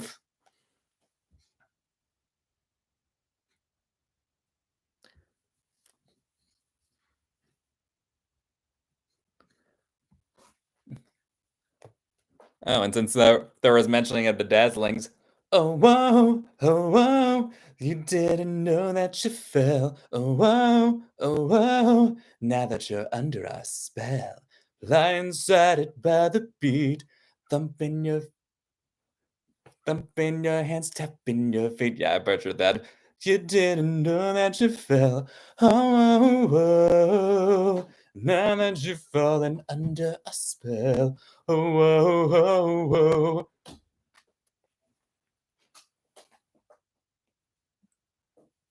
Yeah, probably all I can sing at the moment.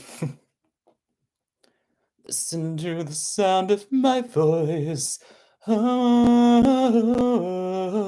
soon you'll find you don't have a choice. Oh, captured in the web of my song. Soon you'll all be singing along.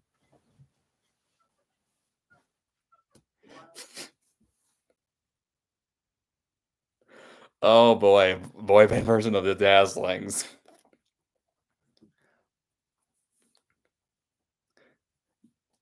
Yeah, Bobby, if you're in it, I'm guessing that you'd probably be Sonata, since that's basically a quote unquote evil version of Pinkie Pie, in my opinion. Even though Sonata doesn't quite give as much evil as like um Adagio and Aria.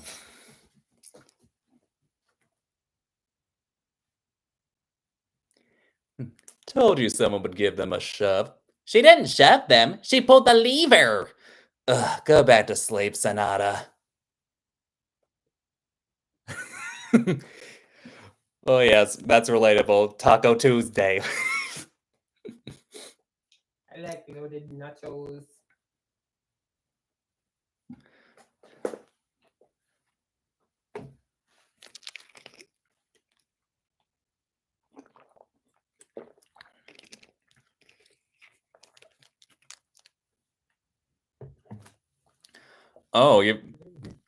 Oh, Bobby, that's sad. You've never had tacos in your life. Well, he lives in Ireland, so I doubt they have a Taco Bell there. What do you eat? And name it the weirdest food you've ever eaten. Yeah, my wife loves hearing about weird food, just so she can try it.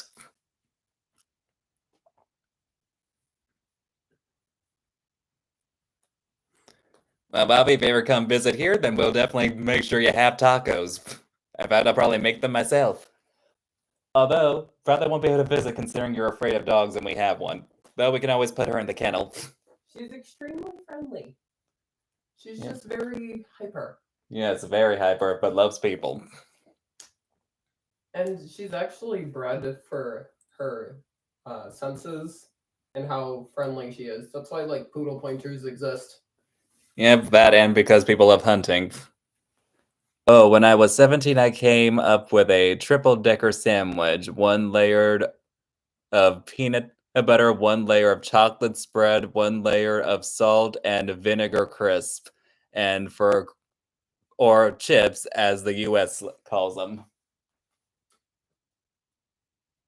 That sounds like a stomach ache. Well, he was 17, so he probably had a stronger stomach back then. Peanut butter, Like chocolate spread. Like, that's sad. When we get older, our stomachs aren't nearly as strong. I do like the concept of potato chips covered in chocolate, but I prefer pretzels covered in chocolate. And my husband hates the smell of chocolate. Yeah, I'm not a fan of chocolate. Like, the smell just makes me sick.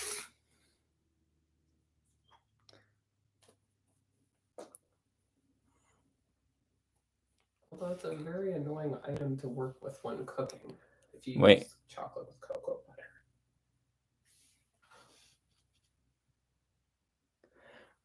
Yeah, I actually don't have abs. Like that's just a pic. That's just what the image looks like. I do not have abs at all. Sadly. I mean, I probably could if I actually worked out, but that's just a lot of effort that I don't feel like actually putting in because there are other things I like to be able to focus on, like making videos, watching shows that I like, being able to. And of course, I do have to take care of the dog. My wife definitely works at, which I definitely appreciate. Though I'm at least I'm definitely lucky that I definitely don't gain weight the way most people do. Like I can eat like a big old meal pretty much every day and I don't really gain weight. Like I actually kind of sometimes struggle to gain weight. Okay, Rose. Bye. Hope to see you again soon. But yeah, I wish I had those I wish I had Shang's body from Mulan like but sadly I was not blessed. But then again, I was not blessed to also look like Shang either. I know what she wants, but you're not getting it because it's loud. Yeah, you're not getting your squeaky ball soup. Where's this? Show recommendations. Disney's Fairy Tale Wedding on Disney A+. That'd be interesting. But currently we're actually watching Once Upon a Time and The Golden Girls because we need because with Once Upon a Time, since it's so long and it's like a drama show, we do need something a lot lighter to go along with it. Anybody here watch The Secret Life of the American Teenager? Yeah, I've been told. Yeah, Bobby, I've been told that I look like Snow White's prince. I've also been told that I look like Prince Philip. I've always been told that I look like the three classic Disney princes, more so Snow White's prince and Prince Philip. Although when I was younger, I had hair that was like Naveen's, only a lot coarser. And not nearly as appealing to look at with me. Because, yeah, my hair used to curl quite a bit. What you doing, girl?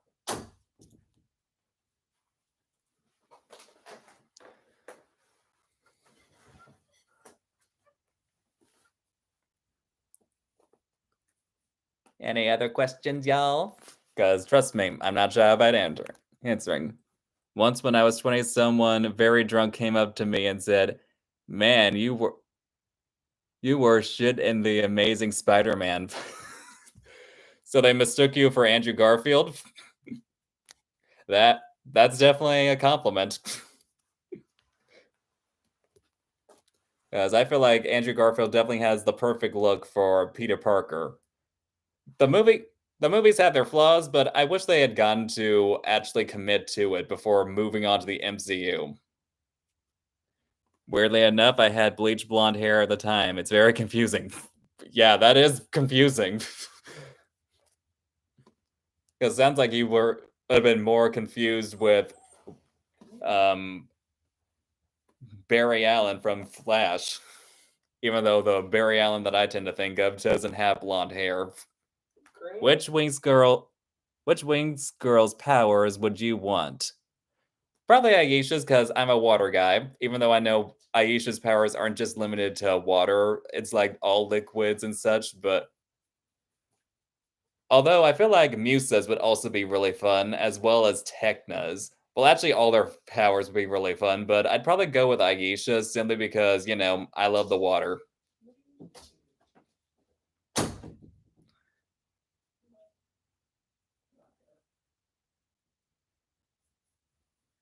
Yeah, the Sirenic song is a bop, though that came during the Nigbo era where things just got a lot worse. Like, I'm definitely into things that are very feminine and campy, but the Nigbo era, as the Wingstop fandom refers to it, is definitely what we refer to as corporate fan fiction, though I also consider season 4 to be mostly fan fiction. But yeah, the Sirenic song is a bop and it is my second favorite Wings Club song after the 4 Kids intro. Oh, hey, CG anime fan. It's really good to see you too. What's your favorite DC superhero? Oh boy. Does it count if I say the Teen Titans? Because I grew up watching watching the Teen Titans show religiously, and my favorite is probably Raven, since Raven is pretty much my personality. Although I feel like I'm more open than she is, which isn't saying much, but still. So if I have to give one answer, it's definitely Raven. My wife is definitely a DC girly, so what's your... I'm pretty sure her favorite is probably Superman or Black Canary. Yeah, Superman. If you watched Arrow, Katie Cassidy's my favorite interpretation. Nothing against Journey Smollett, but I don't know. And now I'm gonna start to rant because Yeah, when my wife gets into a ranting mood, she has to take a walk. But yeah, the OG Teen Titans show is definitely a goat. Like, it's probably among one of my top 10 favorite shows. And yeah, that's another show we need to rewatch. Too bad it's not on HBO anymore. Teen Titans. Oh, and Young Justice. And the new updated Young Justice. I've never actually seen Young Justice. Though to me, I probably was thinking, yeah, I'd rather be watching Teen Titans because nostalgia.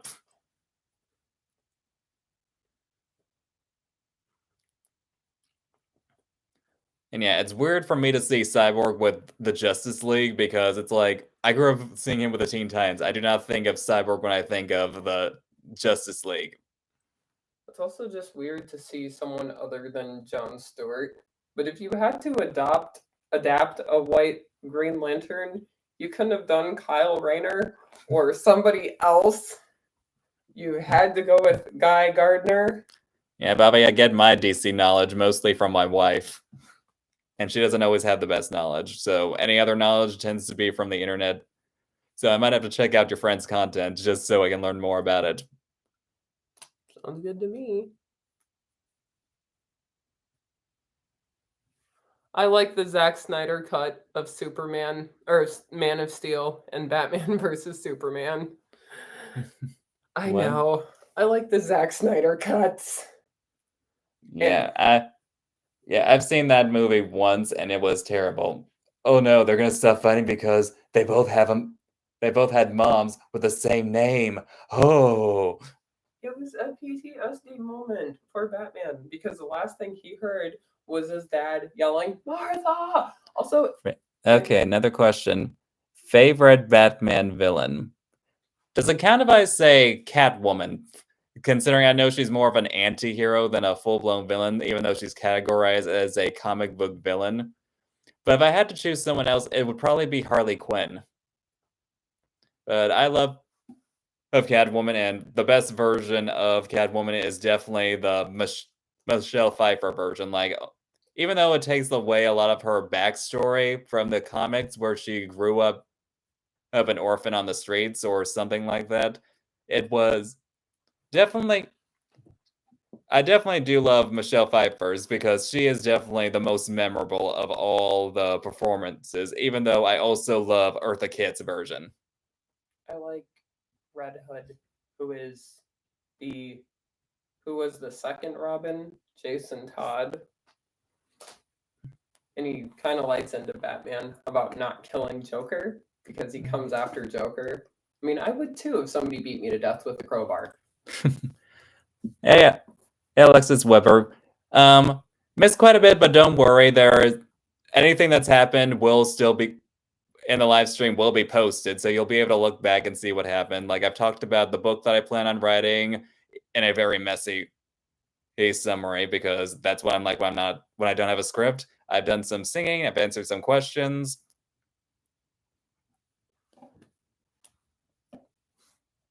Oh, I also know a guy who's making a Jason Todd fan film. That should be interesting. There's actually supposed to be a Birds of Prey series starring Katie Cassidy, but I would have done things a little differently. Yeah, my favorite Robins are actually, well, for one, Dick Grayson, since I grew up with him on on Teen Titans, and the other being, and I know this is going to be quite the hot take, but actually Damian Wayne. Like, I love characters that have a hard edge to them and have to learn how to open themselves up and be more vulnerable.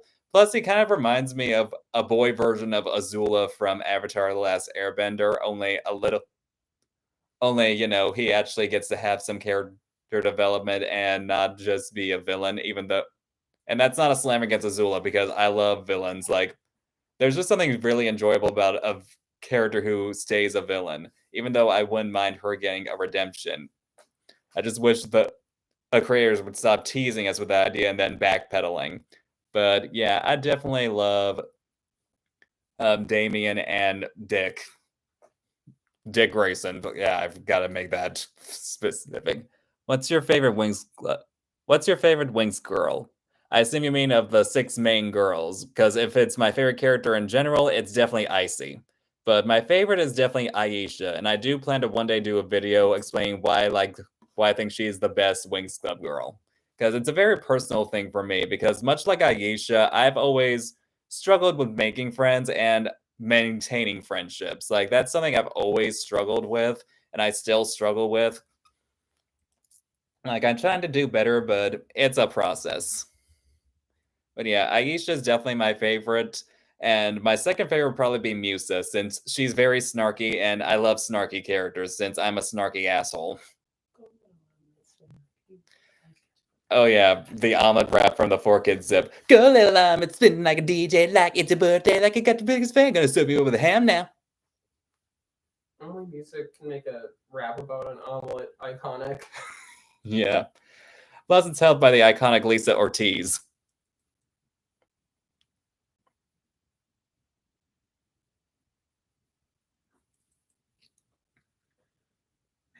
And my least favorite Wings Club girl, even though I love all 6 of them, would partly be Flora, simply because I just find the others more interesting. It's nothing against her. Although, as a kid, I will admit I liked her the most, simply because her signature color was pink, and at that age, I chose my favorite characters. There's a lot of the time based off what their signature color was. Like, if their signature color was pink, they would tend to be my favorite. Like, luckily, I've grown out of that, but as a kid, you just go like that. Oh, Suya, what is it? What you waiting for? Yeah, my dog is whining a little bit. Yeah, I only count the first 3 seasons of Wings Club as canon. I got my BF interested in watching Wings Club with me. So far, from the small clips he's seen, he likes everyone but Riven. Yeah, Riven is trash. And the funny thing is, I actually got my wife into Wings Club. Like, she had only seen, like, images and seen, like, characters like Aisha and Flora were whitewashed. And then I got her into the main series back when we were still dating. Well, I watched it growing up, but I just never watched like any other dubs. Although I used to watch Discovery Kids. Did anybody ever remember that channel? Yeah, I have not seen anything about. I've not seen season 2 of Fate the Wings Saga. Like, it's just not my thing. There's season 2? There's 2 seasons? Yeah, season 2 is when they finally got canceled and where they had Flora around for damage control. Oh, and fun fact, everyone, my friend and Bobby here actually was in Fate the Wings Saga as one of the specialists. So while I don't love the show, that is still major bragging rights.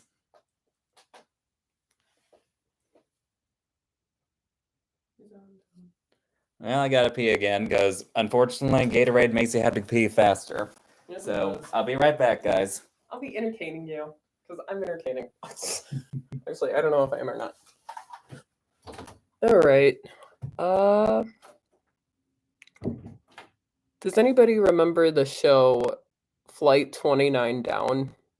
If you watched Discovery Kids?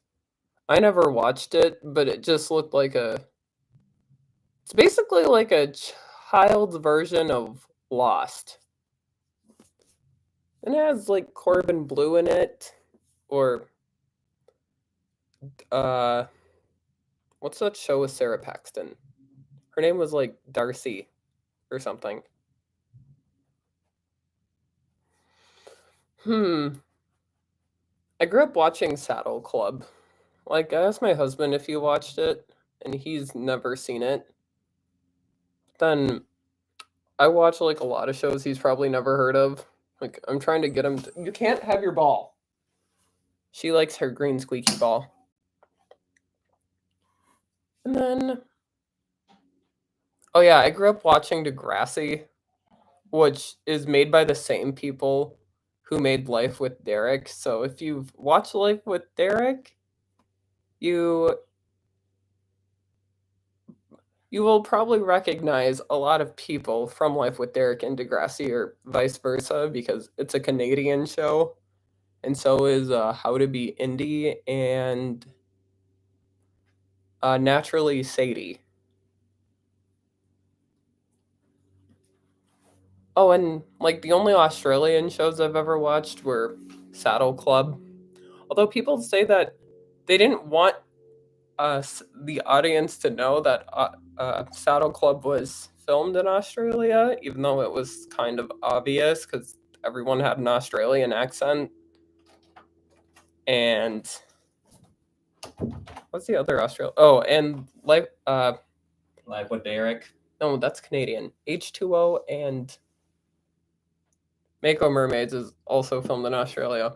Although the actress who played Stevie on Saddle Club said that they would just see kangaroos come into the screen.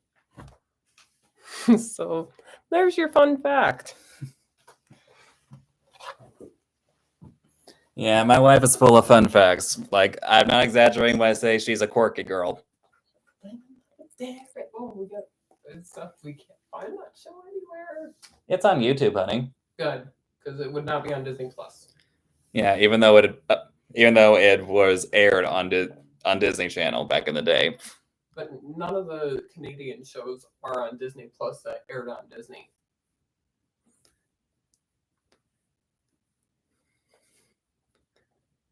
Well, while people think of some more questions, I'll attempt singing again. I know you, I walked with you once upon a dream.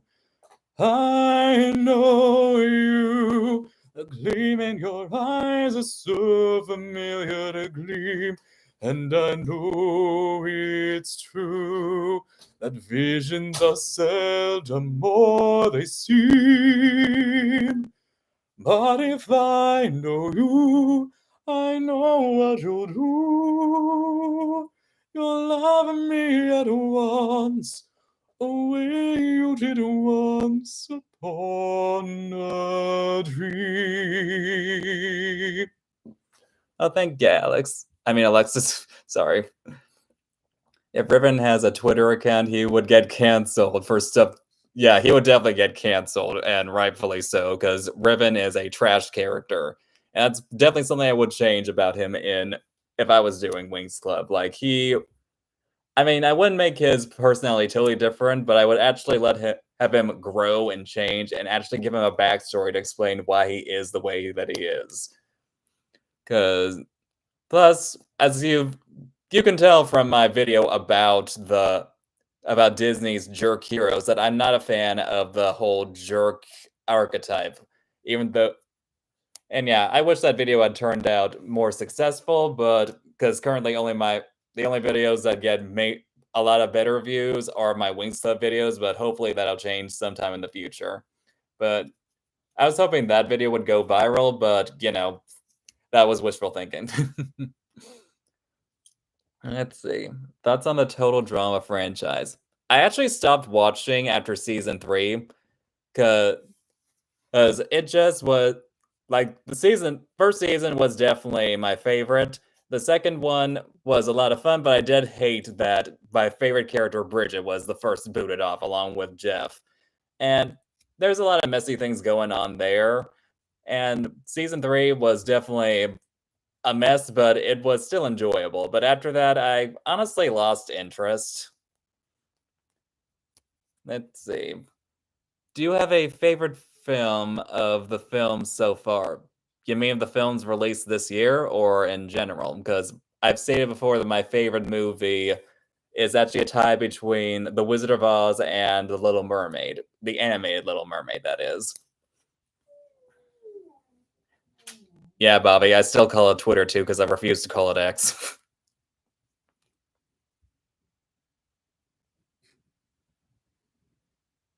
Oh, apparently the actor who plays Ribbon was also very full of himself. Sounds like art imitating life. I read somewhere that Ribbon's mom left him when he was a kid. It was for money reasons, not to no mention of his dad though. Yeah, I've heard that's like in something in a comic or something or a fan theory, and if it's in the comics, it's still not really canon in the show. Because unless it's actually staying in the show, it's not doesn't really count in my opinion. Because we shouldn't have to do homework just to get character development from someone.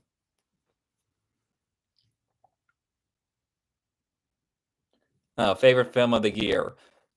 For me, it's K-pop Demon Hunters, which I was not expecting, like, because it's a very niche idea, but it actually is a great movie. Like, it's one of the few movies in recent years that has actually managed to make me cry.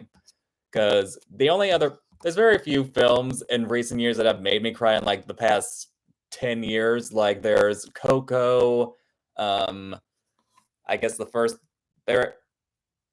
maybe the first Inside Out movie, and I guess its sequel made me cry at the end, even though that movie wasn't a masterpiece like the original. Raya and the Last Dragon also managed to make me cry. The Barbie movie made me cry. And the live action Little Mermaid made me cry a little bit, but that's mostly because of Halle Bailey's performance, not because of the actual film. But it's definitely But K-pop Demon Hunters is a great movie with some bangers of songs, some great characters, some gorgeous animation, and some writing that's actually on the same level as vintage Pixar. Like that's definitely amazing. Are you a Mary Poppins fan? I have an idea for a video on why it worked and the sequel didn't. Honestly, yes, I do love Mary Poppins, which is odd because as a kid I didn't like it because it was really long, but as an adult, I absolutely adore it. It's a masterpiece. I love it, and I want to slap my younger self for not liking it. Like, and yeah, the sequel did not work for me. Like, it was so lackluster. And part of it for me was because of how the way it was filmed. Like, the first film has a look that's so charming and cozy and beautiful, whereas the way it was filmed in Mary Poppins Returns, it feels so dingy, harsh, and ugly. But I feel like part of that is the way films are made today, because they use digital cameras instead of film cameras, which takes away a lot of the charm. It makes it harsher, and the color grading typically is not as good with digital cameras.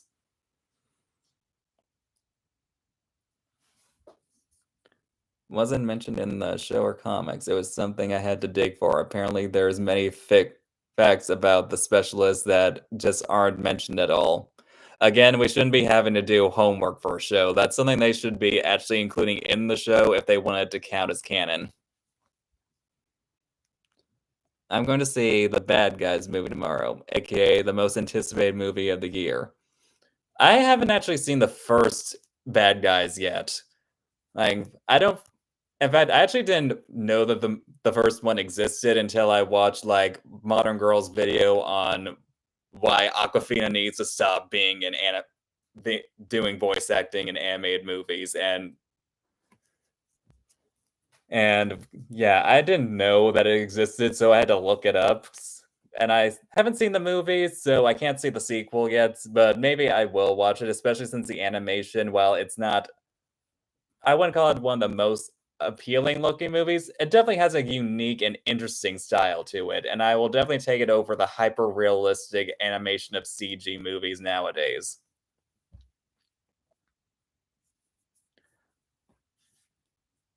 Well, if you guys enjoyed the Mary Poppins sequel, I encourage you to still continue enjoying it. Like, if it brings you joy, then that's great.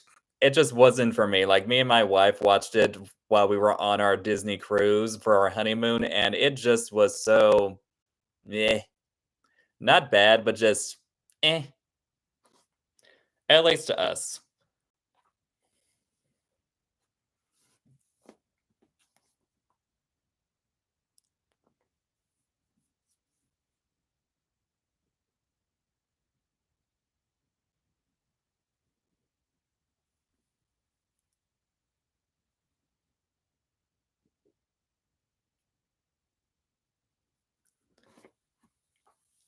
A spoonful of sugar helps the medicine go down. The medicine go down, medicine go down. Just a spoonful of sugar helps the medicine go down in a most delightful way.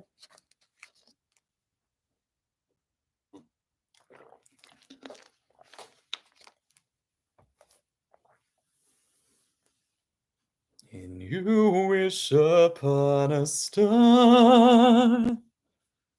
Oh, thank you for congratulating me on getting 4,000 subscribers. Yeah, it's a small victory for me, but any victory is a victory. Hopefully I'll get to where I want to be on YouTube one of these days, but I will take whatever victories that I can. Like, one fact I found was that Helia lives at Red Fountain with Saladin, though, in my opinion, I don't know why they made them related, since it doesn't affect the plot of Winged Slave outside of a throwaway line. Yeah, I feel like they don't do much with Helia being the grandson of Saladin, even though the Cinnaloom and 4Kids Dub say that he's his nephew. But it doesn't really... I feel like it has potential. Like, in my version of Wings Club, I actually do have it serve a purpose. Like, because I do have a backstory for Helia where he is a fairy and he does attend Red Fountain. Like, he's one of the 2 fairies who actually do attend Red Fountain. And part of that is because, he's the grandson of Saladin, and when he was a kid, he started holding back his power because one time he'd let it... Because he has art magic, which also makes a lot of light, and he accidentally as a kid, he blinded himself in one eye and then made a friend of his go completely blind, and that's something that could never get healed. So he's been holding back his whole life, and his grandfather helps him try to open up. So in my version, I would actually have them doing something with it. Because, yeah, I have him be the fairy of art, and Brandon is also a fairy in my version. I have him be the fairy of geodes. After all, if we have a fairy of music and a fairy of technology, why can't we have a fairy of art?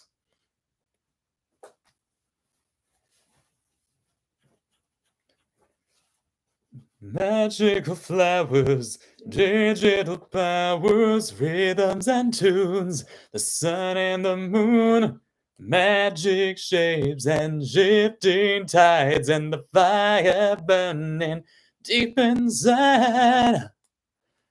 How do you rank the specialists? We all know who is at the bottom. Cough, Riven cough. My favorite is probably either Naboo or Timmy.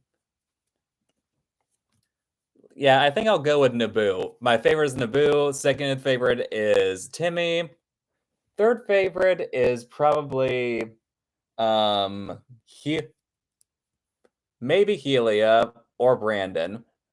Third and fourth, Helia and Brandon. Number 5 is Sky. And number 6 is obviously the one that I hate the most, Riven. And yeah, I guess there is also Nyx and Roy, but I don't count them as canon. If I did, they would just only be above Riven, with Nyx being lower than Roy, even though both are boring as hell. Want to see what you got for an anniversary gift? Oh, yeah. These 2 are dirty, so I'm keeping them Yeah. separate. I did... If you've seen my DeviantArt, you guys have known that I actually do edits, and as an anniversary gift, her aunt actually got these made of my redesigns of Sirenix, where I have them as mermaids, and you probably can't see it very well because of the lighting. Turn out the lights real quick. See if that helps. Yeah. Does it help? Yep. Here's Flora. Techna. And yeah, I do have regrets with some designs, but my Sirenix designs are ones I don't have a problem with. And there's some color swaps with them, but I do love them. But I do love these color swaps, and these are color swaps I wouldn't change. I would change the other color swaps to where they have their iconic colors, like Musa would be in red, Bloom would be in blue, and so forth. here's Musa.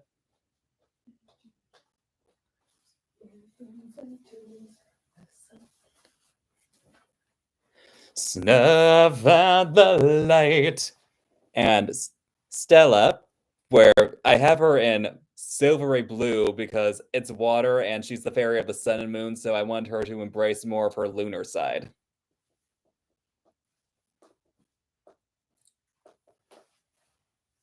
And best fairy, Aisha.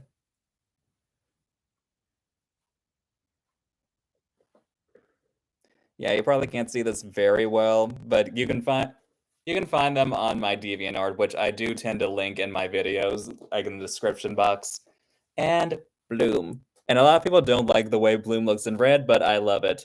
I definitely regret making her main color in her other transformations, but I don't regret it here, because it's her having to embrace more of her volcanic side. But yeah, she's a blue girly. Oh yeah, others that I did, like the special. I did do the specialist that I made fairies into merfolk as well, and I changed Naboo's backstory to where he actually is a prince from an underwater kingdom of Andros who can transform into a human and has his own specialist, his own sorcerer transformation. But here's Helia.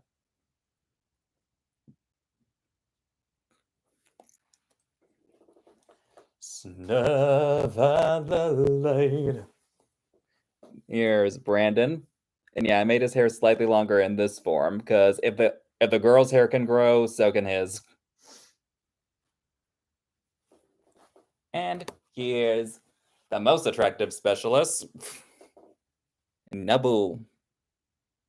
Yeah, I know a lot of people think the most attractive is Brandon, but in my opinion, Naboo is.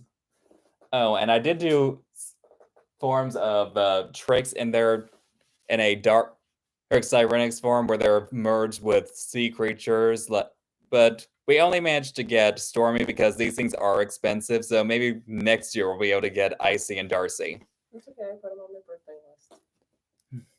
But here's Stormy, who is formed as a electric eel, and her design is honestly the best of the tricks. You can find Icy and Darcy on my DeviantArt or even on my Tumblr if you look far enough.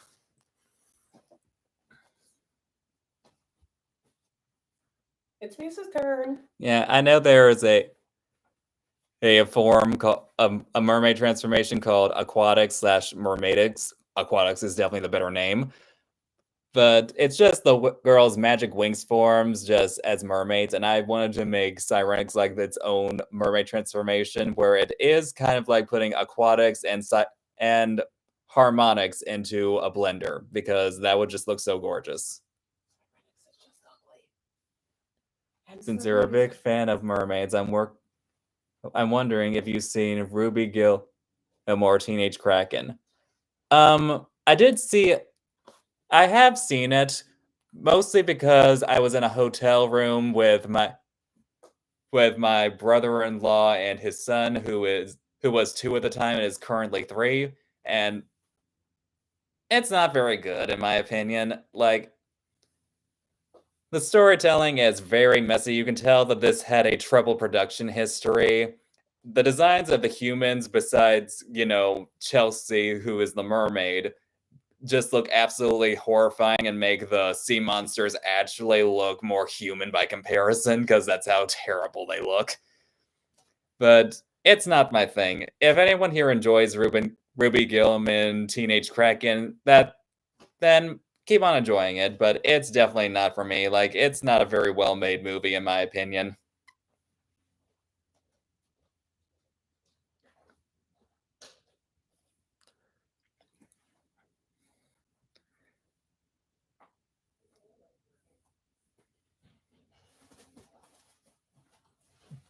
Don't worry, Alexis, I knew what you meant.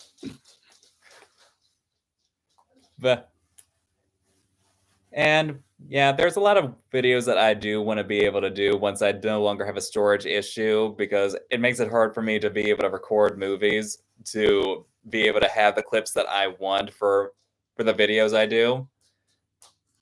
I do want to do a video where I rank the Don Bluth movies, and I actually do have my ranking on Tumblr. Like I did, like pretty much the script that I already had done, but I couldn't do because I couldn't screen record everything.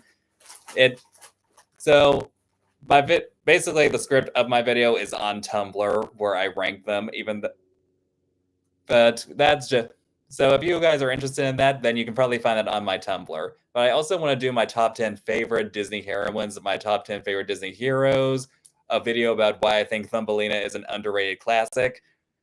And yeah, I know, Bobby, you don't like Thumbelina, but oh well. And I want to do a video about why Ryan the Last Dragon is an underrated gem, why I think Encanto is overrated, like why The Little Mermaid is my favorite Disney movie, why why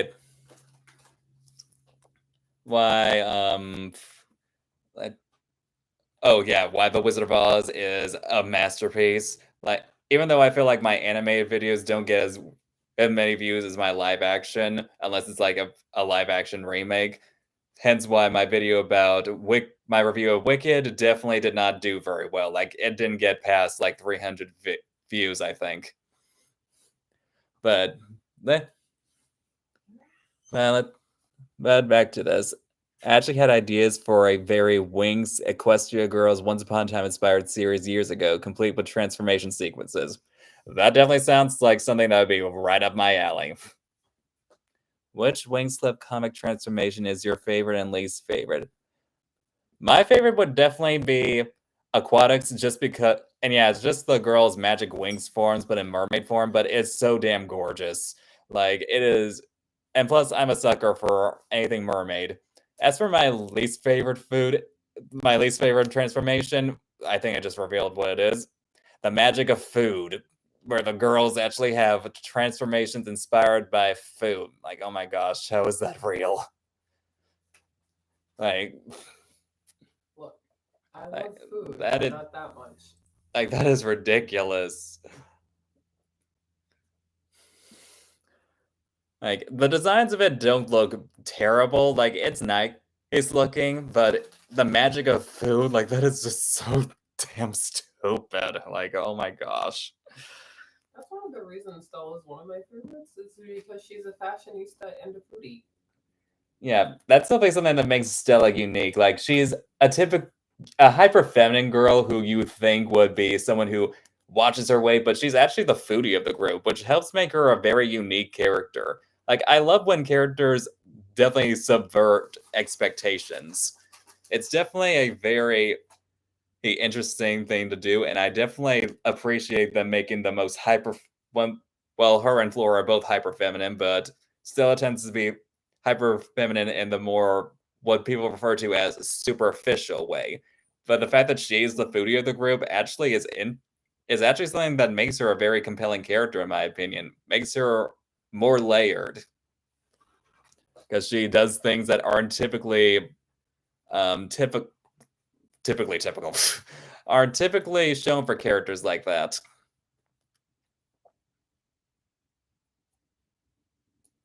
What are their thoughts on As Told by Ginger? Apparently, the Believix prototypes had different color palettes. Yeah, I'd seen that. I think they all had pretty much the same color palette, which would have been a mistake. Although I do wish that their wings did not look so toyetic and ridiculously huge. Yeah, Bobby, we love As Told by Ginger. Like, we had a marathon of it, and while the season 3 isn't the best, it still has its moments. Like, the show is just stellar. Like, I love it.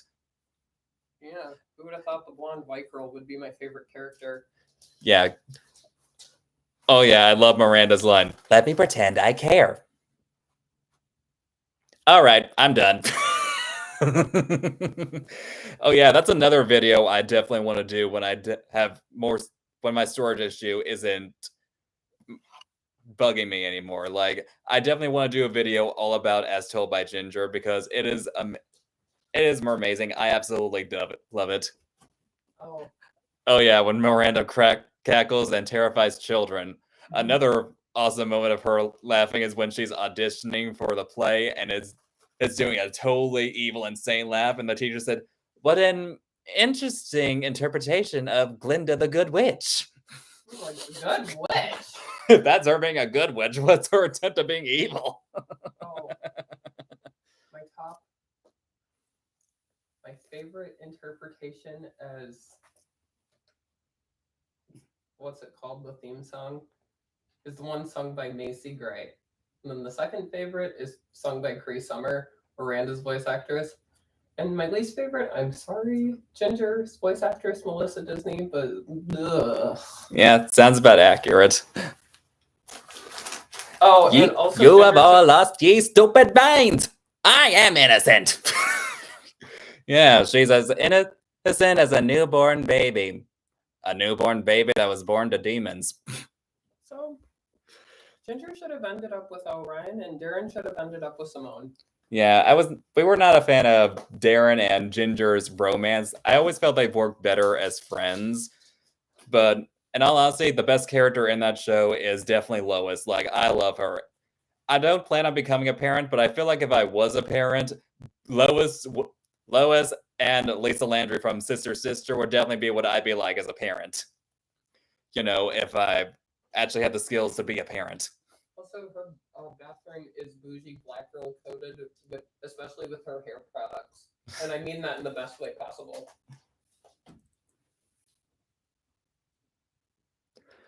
Ginger, if her ifs and buts were candies and nuts, we'd all have a very Merry Christmas.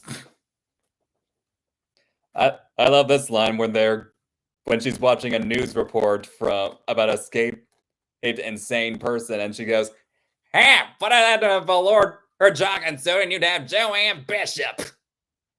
Bye, Mrs. Valley. What she were coming with? I'd sooner pull my teeth out with a wrench.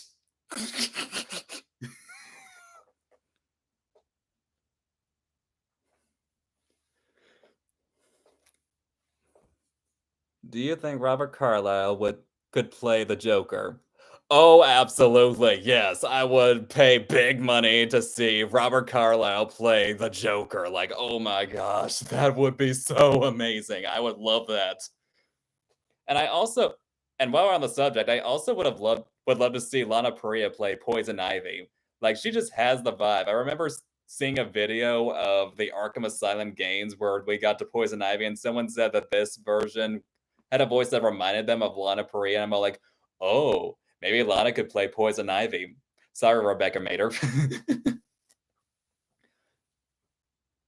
But yeah, that would be awesome. Like, I would love to see Robert Carlyle play the Joker. That would just be pitch perfect casting.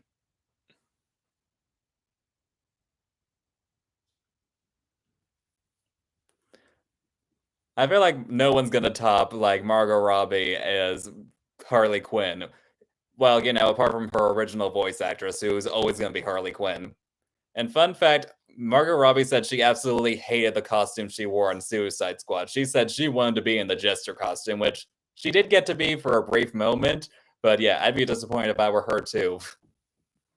But Sofia Vergara might be an interesting choice for Harley Quinn.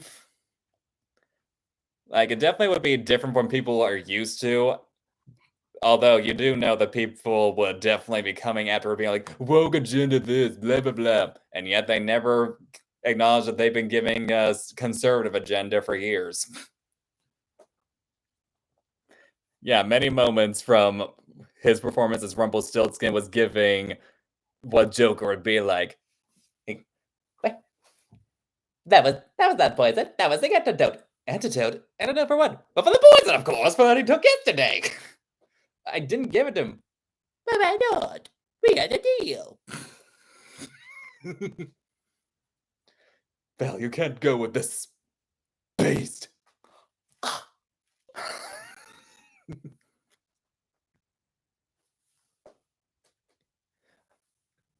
Oh, we need a new maid. What? But she heard the way to come in. Well, she heard the way to destroy me. She was me. Oh, she wasn't gonna tell anyone. I mean, you can still draw a picture. Like, he was committing. Like, oh my gosh.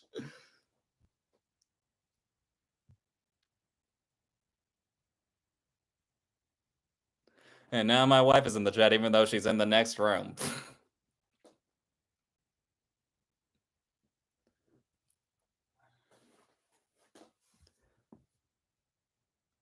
I got a question. How did Alex meet Magnolia and James met? That's kind of something that's on the back burner. Like and for those of you who don't know, I actually did pictures of I actually did edits years ago of what I would have done with Little Mermaid Return to the Sea, which is more of a series than an actual movie. And it was and for one, I'd race changed the characters because if anyone has problems with me of race bending characters that had like what, less than a minute of screen time, then I don't know what to tell you. But it's basically what I would have done, where I would have had Melody actually get to interact with with the Mer kids that she met briefly with, and they would have been main characters, and we would have ditched Tip and Dash, who I felt added nothing and were really annoying, in my opinion. But and as for how they met, they had Alex, who I have as the son of Gabriella, who was Ariel's deaf mute friend from the TV series, because yeah, I'm that big of a Little Mermaid fan. And I had Alex and Magnolia and James, even though I feel like I'm gonna change James's name to be something that's more. I want to use my words carefully, more Asian, because he is an Asian character, so it probably makes more sense, especially during that time period, but who knows. But anyway, they met when they were children. Like Alex and Magnolia had just already known each other, and James came and when he was really young, when he was after his parents had been killed by a sea monster, and now he's being raised by his aunt, who was the twin sister to his mother, and his uncle. And their personalities are like, well, their personalities are pretty much like Monica and Chandler from Friends.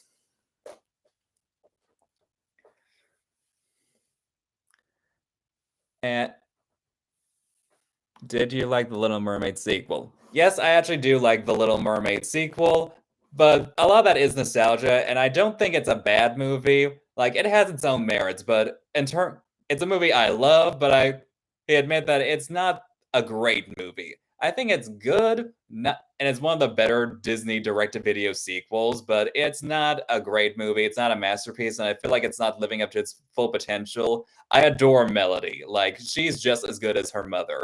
And I feel like I could also make an argument that she's autistic coded as well. Yeah, Tara Strong definitely gives her all for Melody. I won't get into what Tara Strong is like as a person because that's a can of worms, but she definitely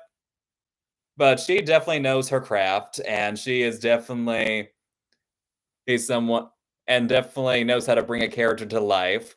And yeah, Melody is just a great character, and like I said, I feel like could be an argument that she could be autistic coded as well, because it is possible for a parent and child to both be autistic. And yeah, the Melody doll costs a lot of money, but the Melody doll is also really ugly.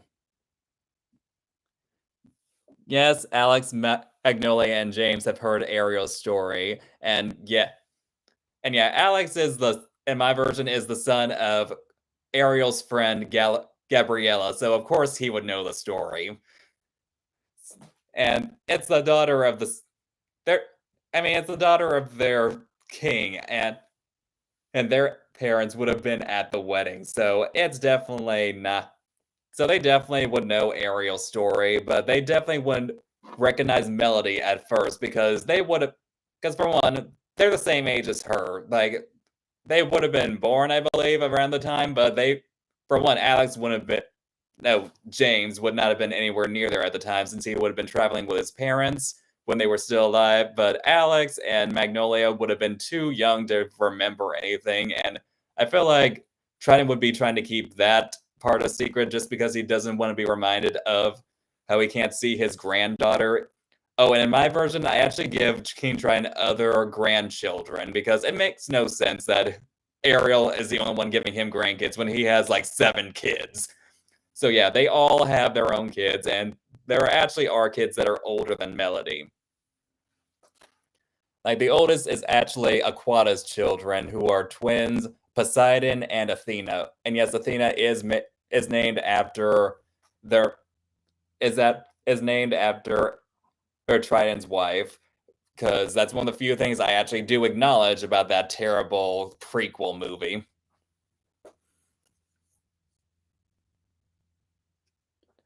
The generations of mer people don't really know anything about Melody. Like, in my version, they're also forbidden to go to the surface just to keep Melody from getting curious, I believe, and they wouldn't know anything about her, which is why when the 3 of them first meet Melody, they do not recognize her at all. And yeah, I do want to eventually get around to writing a fic about it and maybe even post it here on YouTube, where I do something similar to what Thomas, aka Unicorn of War, did with his rewrites of season 5 and 6 of Wings Club, where I'm just doing the audio. That is, if anyone's actually willing to listen to my unappealing voice. Because yeah, Bobby, I wish I had your voice.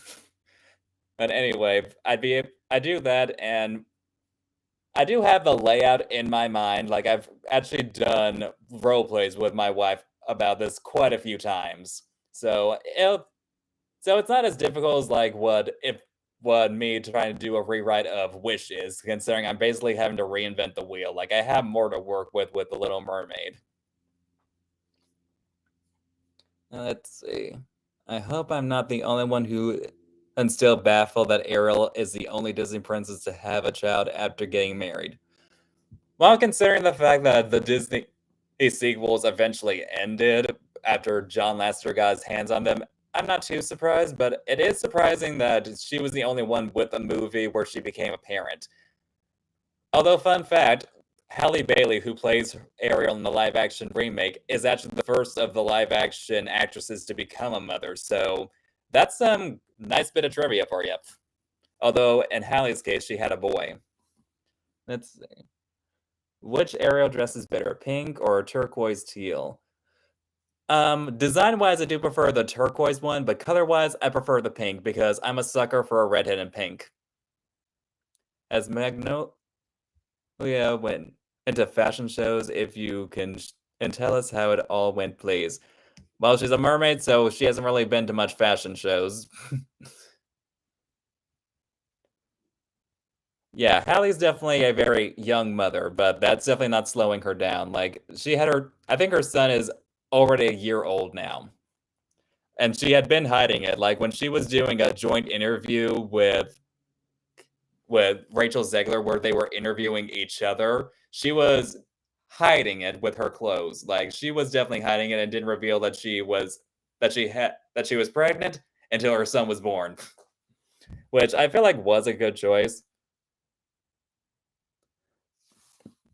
Oh, but Sluggy and friends, I do have an edit where Magnolia is in a purple dress. Where I did do a fun edit where I had Melody and Magnolia actually having a slumber party where they got dressed up in ball gowns. Which, you can find all this stuff on my DeviantArt. Oh yeah, Halle Bailey's baby daddy is a major loser, unfortunately.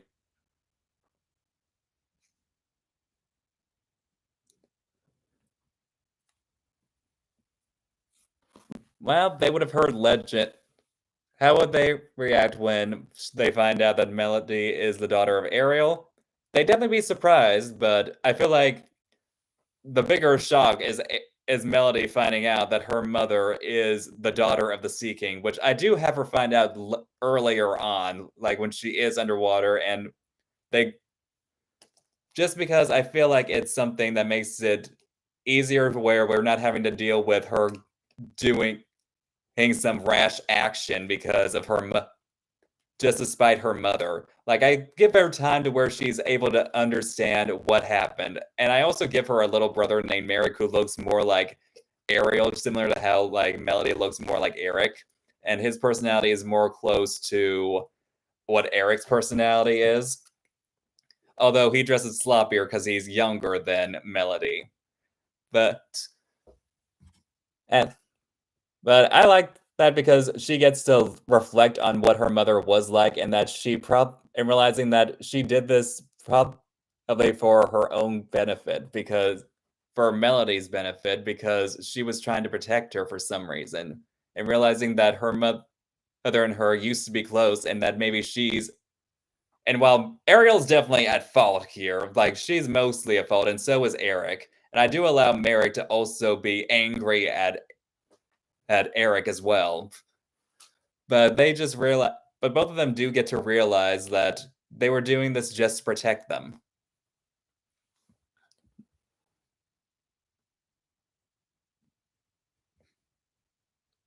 I miss our raps. Oh, role plays. I was all like, what does Rapunzel have to do with this?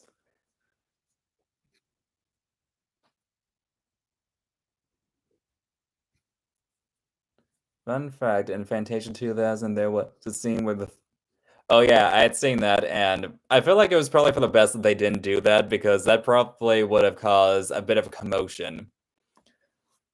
And plus, I think around that, I'm not 100% sure, but I'm pretty sure that around that time, Melody had already been around, or maybe it was before Little Mermaid 2: Return of the Sea came out.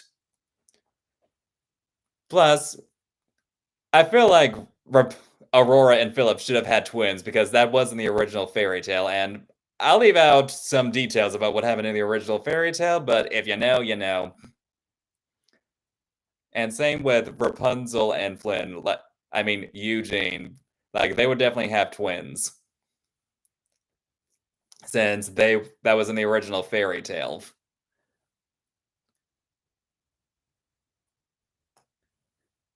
And while it's an interesting idea to have the princesses together, it probably wasn't the best idea to show them having children together like some kind of cult.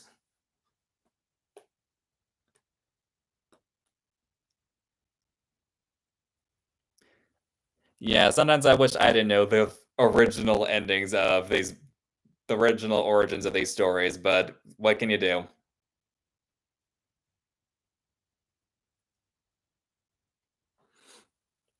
Oh, don't worry, Bobby. It'll be there for you to look back on. But I was basically just saying how I feel like Aurora and Philip should have had twins at their ceremony, because they had twins at the original fairy tale. And then I said, and we're just going to ignore everything else about the fairy tale because of how that caused a big whole can of worms.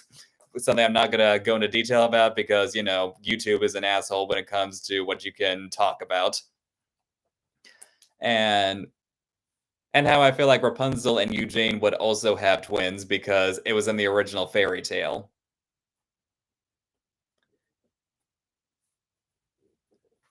And I also have to say that the Tangled TV series is actually a lot better than the Tangled movie. Like, I feel like Tangled is a great movie, though it has a lot of issues. And if you want details on why it feels so corporate, you can definitely check out Collects and Cares Too Much's video about why Disney music tends to suck nowadays. Like, it was I can feel the executive meddling, like with the songs and with the tone and such, and definitely with Flynn Rider. Like, he definitely feels focus grouped. Rapunzel is a great character and feels the most genuine of the quirky girls, in my opinion, but it's just. But I feel like she actually gets more to work with in the TV series, which is what. Because in the original movie, I'm all like with Mandy Moore's performance, like, she's great, but she's not really perfect in the role. Like, there's other actresses I could imagine, but when it comes to the TV series, that's when I'm all like, oh yes, Mandy Moore is perfect. She is definitive. She is absolutely the perfect there's no one else who could play this role but her, because they actually give her more to work with. And they actually let Rapunzel acknowledge her traumas. Like, that's something Disney sequels tend not to do, like acknowledge the traumas that the characters went through in the original. But here, yeah, you get the trauma of what she went through. You get to see the trauma of what her parents went through during that time. Like, it is deep. Like, it is a show that I cannot recommend enough. Like, it is just that good. It's not perfect. Like Flynn, I mean, Eugene is definitely even more annoying in the show than he was in the movie, but everything else makes it worth it. And yeah, there's some characters that don't add too much, like the ruffians, especially Shorty, but who I used to just call the stupid drunk. But it's a great show that I definitely can't recommend enough. Ironically, Gothel and Tangle would probably be all four Rapunzel having twins if they inherited the same magic hair. Probably. And yeah, I'm wondering, would Gothel have to have Rapunzel use her hair on herself when she eventually becomes old as well? And Rapunzel would be wondering, why am I older than you, mother? Oh, because of genetics, darling.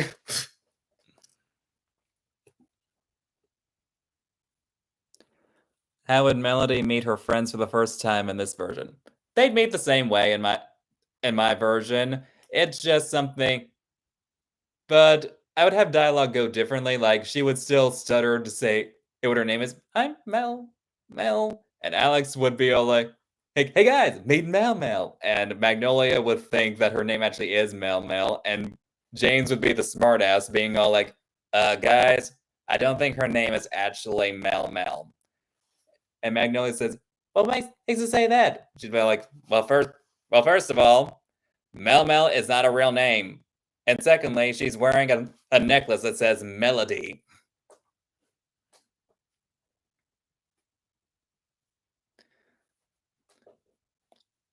And yeah, Magnolia would be giving her a makeover to where she gets an actual shell bra and even lets her hair get loose just so she can feel just a way of getting her more comfortable in her skin. Like, it would show Melody getting a lot more comfortable with where she is, whereas when she's on land, her hair is tied up in a scrunchie and she's wearing that outfit which makes her not seem too comfortable with where she is.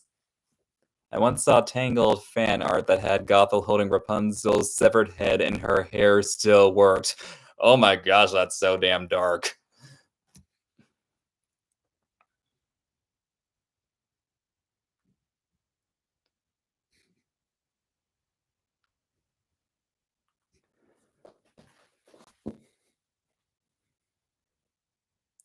I like Tangled too, though my favorite Disney movie is The Emperor's New Groove. That's definitely a great movie as well. Like, I love that. It is absolutely iconic, especially with the work from Yzma and Krunk. Like, who would have thought that Eartha Kitt and Patrick Warburton would be an absolutely iconic duo? Like, that sounds weird on paper, but it works.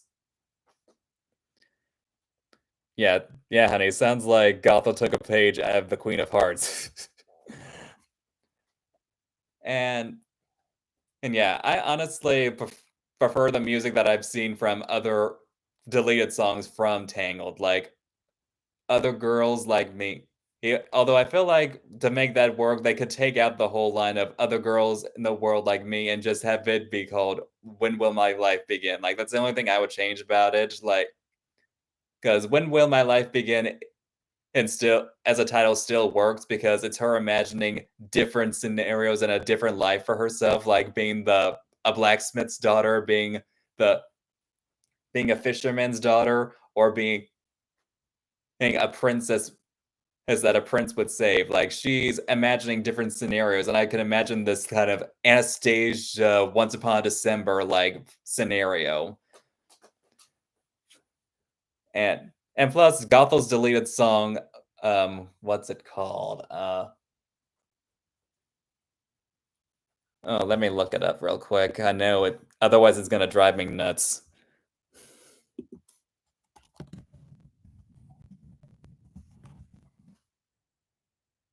Oh, All That I've Done for You, which is a much darker song, and I feel like would have been a much better use of um, Donna Murphy's talents.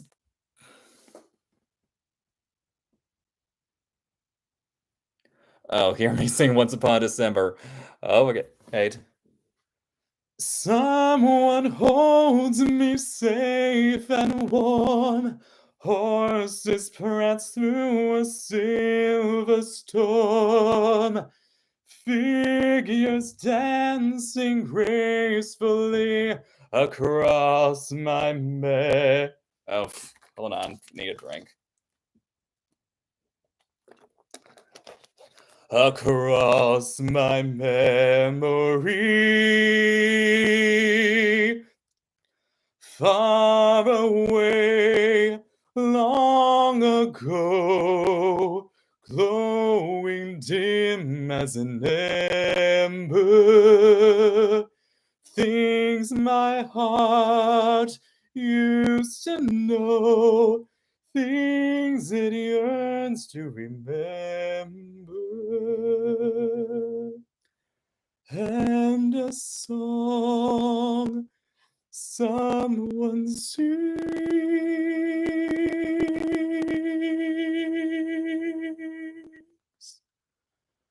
Once upon a December.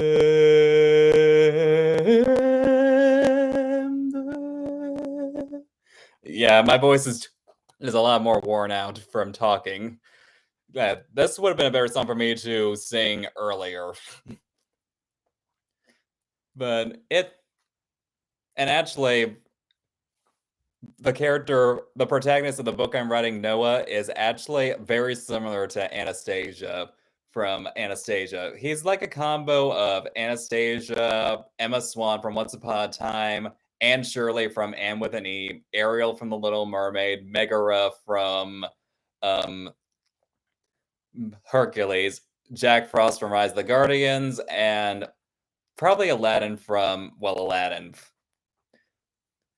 And this line from Journey in the Past definitely... Oh, whatchamake line, Bobby? Oh, I bet I know. Aw, how cute. Oh, wait.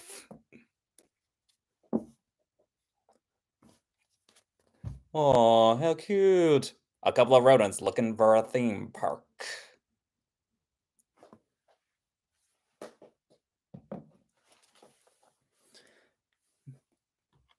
I gave it my best shot, but he made me an offer I had to refuse. Oh, well, Giselle, nothing that you can't look back at, but just some scene, answering questions, and answering questions about a fanfic that I have not gotten around to just putting on paper, but I've done role plays with my wife about. But yeah, she's bitter because we haven't done a role play in a while, even though when I'm driving home, we tend to do role plays of my book.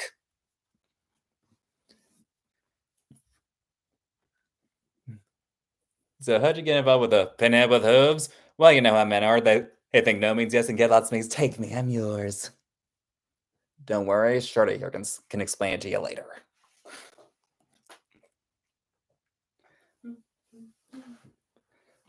Also, and speaking of sassy lines, this is a line that I actually have gotten to say from Anastasia. Why are you circling me? What, we have vulture in another life? Oh, thank you, CGI. Hey, anime fan. That was definitely... I definitely hope...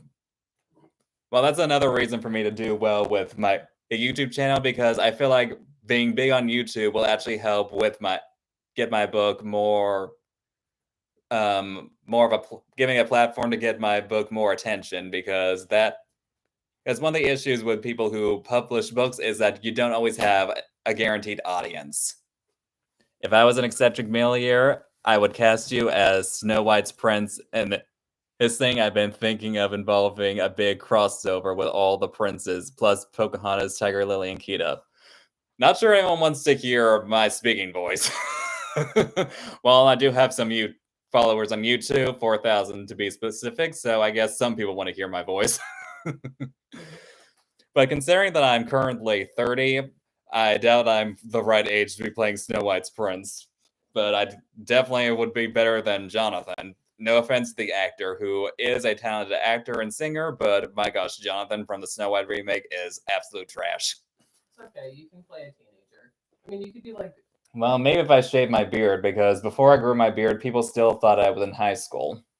Though that was back when I was in my early 20s, so maybe if I shaved it, I would not look as good, especially since my hair is starting to get a bit thinner on top, and I'm definitely gonna have to look into ways to get my hair thicker again, because I refuse to lose my hair.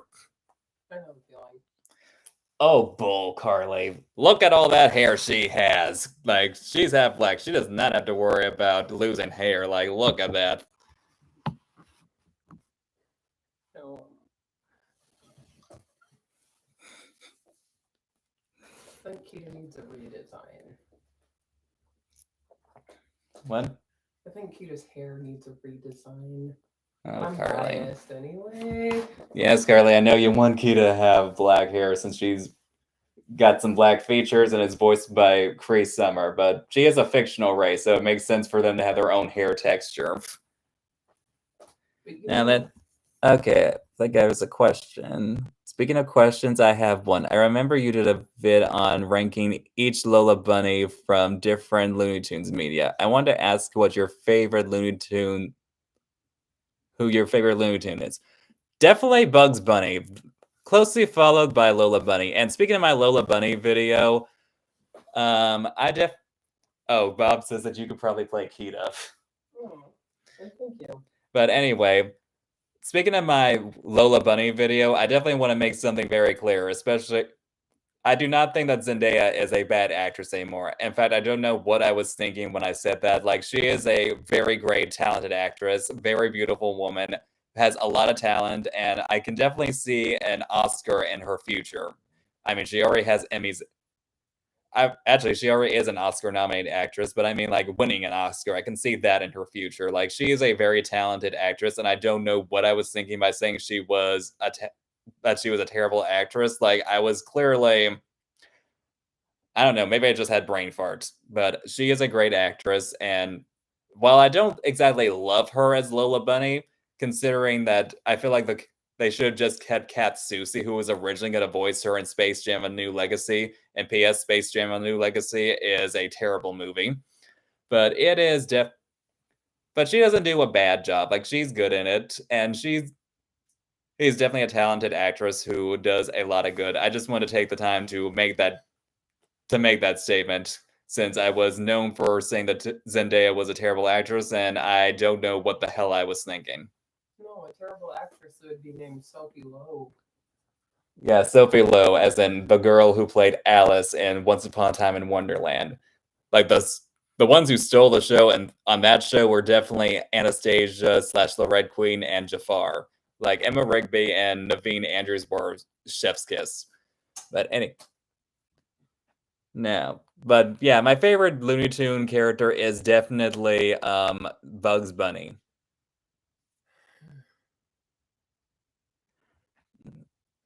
Picking back on Looney Tunes, sorry, I'm just a huge Looney Tunes fan. That's okay. Looney Tunes is amazing. How do you feel about Coyote versus Acme releasing this next year? I feel like that's going to be an interesting movie. And I'm really glad that they brought it back up after they just canceled it. Like, that is definitely something that I feel is an interesting idea, especially with how Wile E. Coyote has always been the butt of the joke. So suing Acme would definitely be interesting. Oh, here's a question I missed. What's your sleep paralysis demon? Mine is Kagame Rin and that woman. Yeah, I don't know what I don't know what that is. Sorry. It's like where you can't move. Yeah, Oh. they actually did confirm that Anastasia is Cinderella's stepsister. Like, when they were, like, one of the writers did confirm that she was Cinderella's stepsister, even though the same writer used to say, you have no proof that she's Cinderella's stepsister, and that just changes her mind, saying that she is actually Anastasia Tremaine. And when they were promoting season 7, someone asked if Anastasia was going to be the sister to season 7's Drizella, and it was like, no, that Anastasia is like with the first Cinderella. Like, so yeah, she is Anastasia in Once Upon a Time in Wonderland is the Anastasia from Cinderella, and I'm definitely happy about that. And honestly, that's my favorite version of Anastasia, simply because I love a sassy character. Like, I love this line, but these are two lines that I especially love from her. Actually, three lines. Darlings, can I be perfectly honest with you? Your problems bore me. And how do I know this isn't some kind of trick? And then they'll have. Oh, wait, I gotta be more emotionless to be Sophie Lowe. How do I know this isn't some sort of trick? And then I'll have. Then that you want me to fall, so I'll have to use one of my wishes. If I wanted you to fall off the cliff, I'd push you! Or this when she's talking to Alice and Cyrus. Ugh, you two are more insufferable together, did you know that?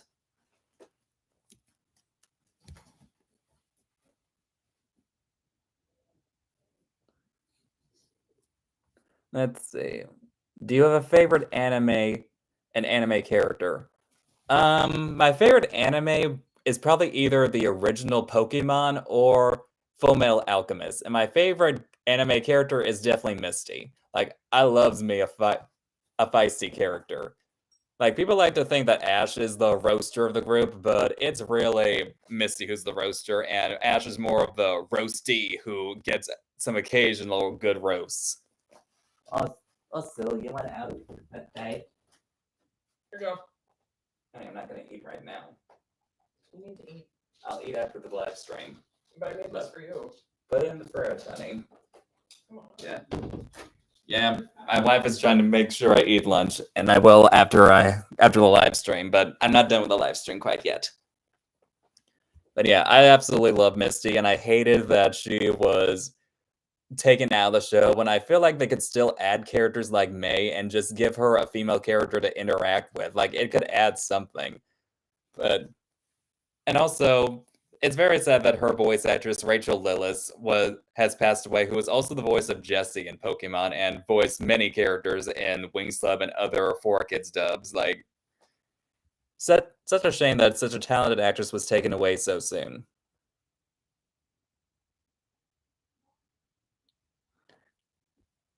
Now, let's see, what else?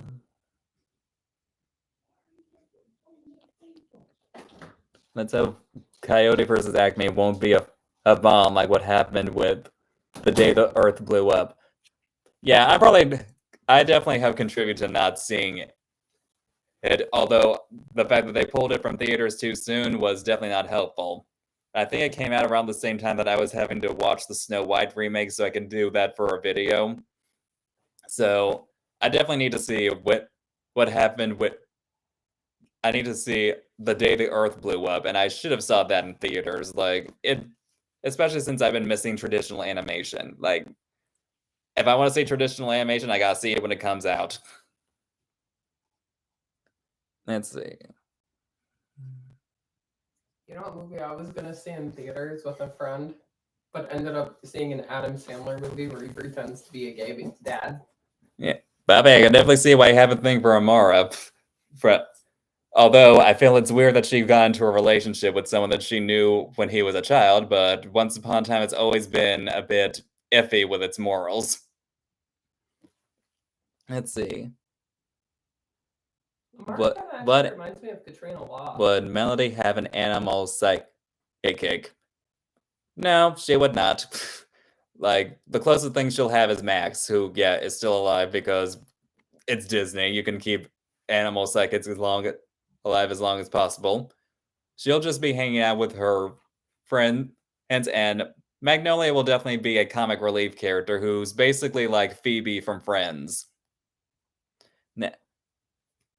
Now, favorite Pokemon type? Water type, of course, and my favorite is Gyarados. I have named a villain in my sequel book, Queen Amara. Definitely a good name for a queen. I saw the day that the Earth blew up in theaters, and there's this one kid that was, well, loony. Yeah, that's a thing about going to see animation in the theaters. You're always going to have to deal with kids that are obnoxious. luckily the theater we go to does not get that much attention, so we can get any seat we want, and it was just and it's just easier because we don't get to hear kids as much, and we get to just go up to the very top where my wife loves to sit. Did you ever watch a show? Did you ever watch the show I was obsessed with? What show was that? Oh, you mean, is it Charmed? I have not actually seen Charmed, but I've seen one. Oh, Spartacus. No, I've not seen Spartacus. Although with Charmed, I did actually see a clip of when Alyssa Milano was turned to Alyssa Milano's character was turned to a mermaid, and I was all like, "Oh, well that's funny considering her face was the inspiration for Ariel."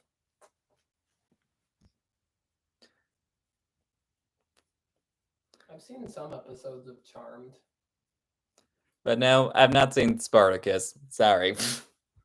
Like, I'm not that big into drama shows because I feel like the writing eventually gets messy. Like, the only drama show I've really watched is Once Upon a Time, and yeah, that definitely got messy.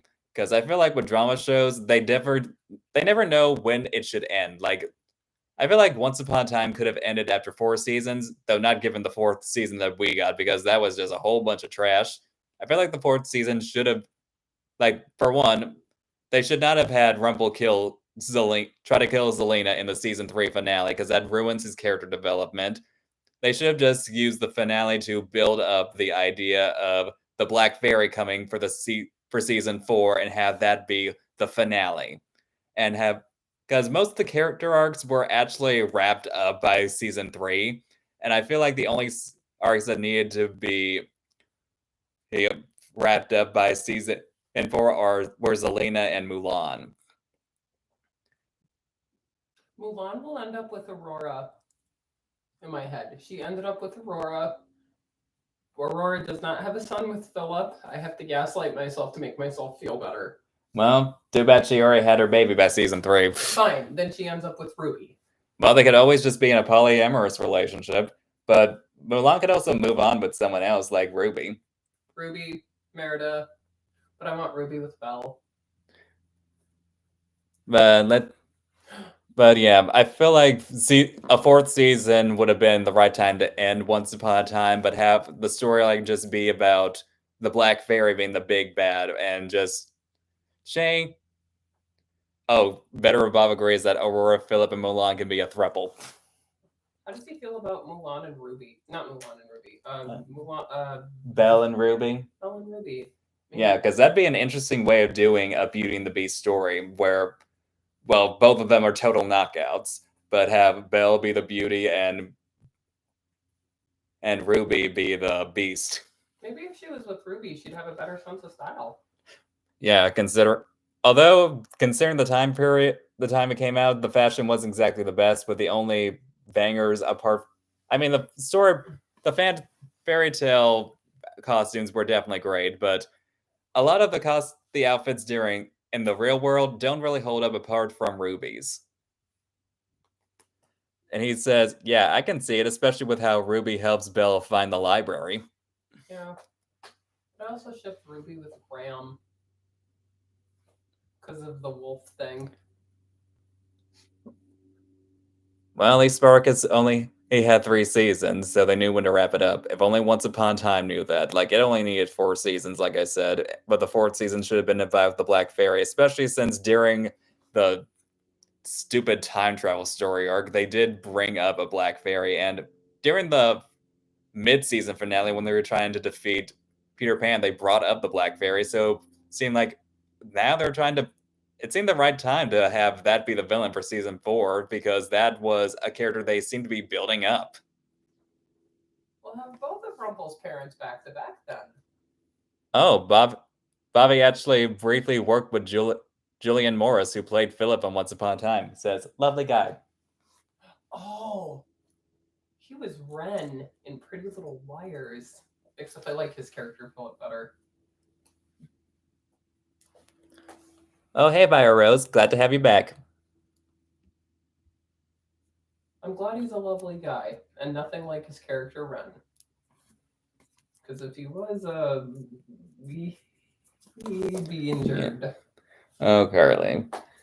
What? Run me the thunder, dude. And yeah, Once Upon a Time definitely went downhill after season 3. Although I feel like it got weaker in season 3, mostly because I was not a big fan of the Neverland story arc. The flashback scenes were great, but the scenes in actual Neverland felt like they were dragging. Plus, I felt like Peter Pan was not that great of a villain. Like, he did a lot of things that were questionable. Like, why the hell does he care if Emma embraces who she is? Why is he saying that Henry will resent her when they never does anything to make him resent Emma?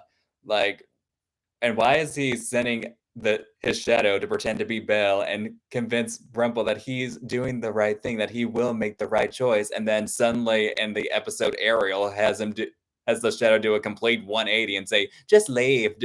What the hell was he doing? Why was Henry able to hear that flute?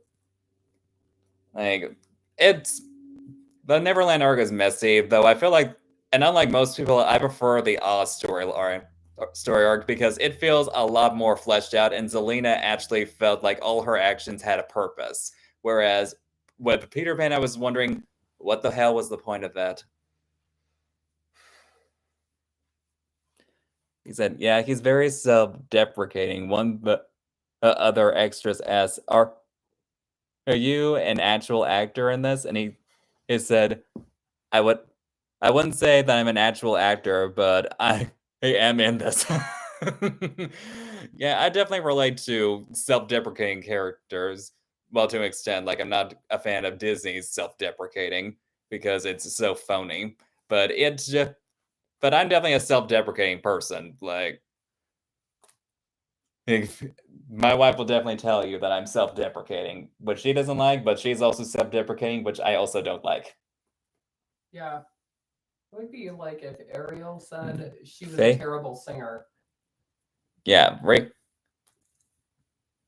Why is that similar, honey? Well, if you said if there's phony self-deprecation, and Ariel's like, yeah, I'm just really not that great of a singer. Favorite evolution. My favorite is definitely Vaporeon, but I also love what is that one from the Johto League? It's purple. Like, let me look up the evolution. Oh, Espeon. But I also love Flareon as well. And also, since my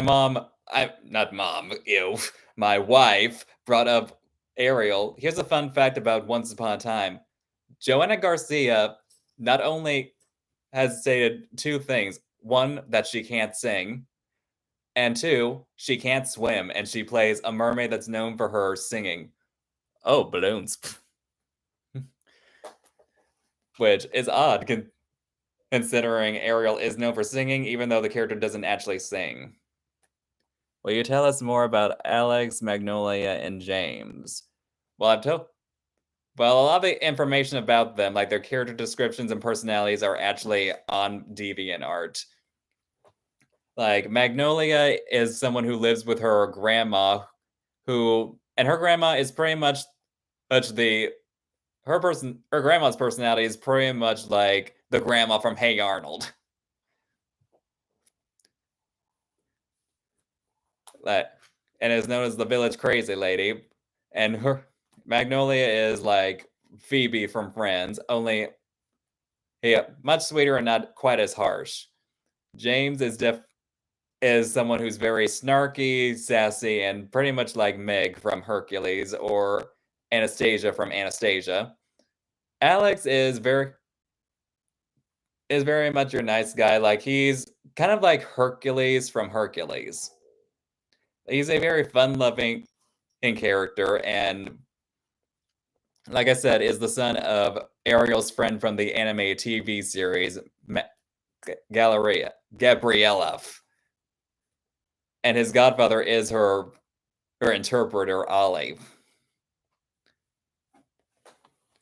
And sadly, Alex's father is dead, and Magnolia's parents are dead, and she and they died from a poisonous plant. Magnolia's parents died from a poisonous plant, and that's one of the reasons why Magnolia tries to study plants to keep anything like that from happening to anyone else. And she loves animals to the point where, and after they escape being attacked from a giant squid, she's like, That poor. or when they're attacked by a giant squid, she's like, don't hurt it too badly, it's just hungry. And James is all like, yeah, we can tell because it's trying to eat us.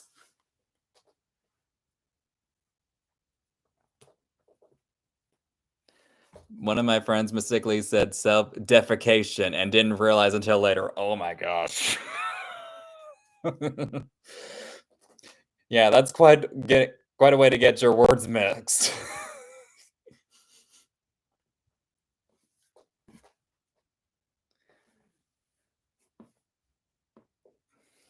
Oh, I think the dog needs to go outside the door because she doesn't like being cooped up for too long. Go on, Natsusus.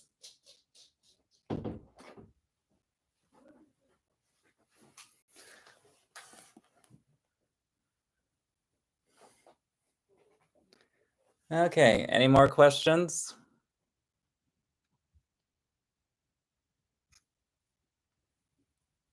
I just did tell you about their lives. Did we all have that one high school science teacher where one poor kid accidentally said orgasms instead of organisms? I try to block out high school, but I'm pretty sure there was definitely some odd interactions there. Like I definitely grew up with some morons in high school, like ones that you wish that you could just rip out their tongue so they can't talk anymore.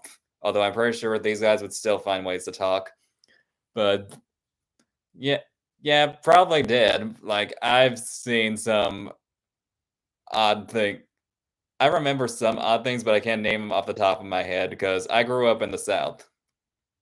You identified with Ursula even then. Yeah, I did.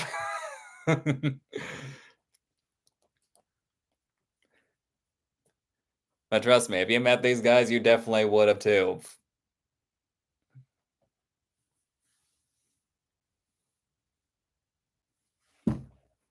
To quote that one Bowling for Soup song, high school never ends. Well, apparently I keep on having dreams of still being stuck in high school. Heck, I still have dreams where I'm a grown adult and I'm forced to go back to elementary school for some reason.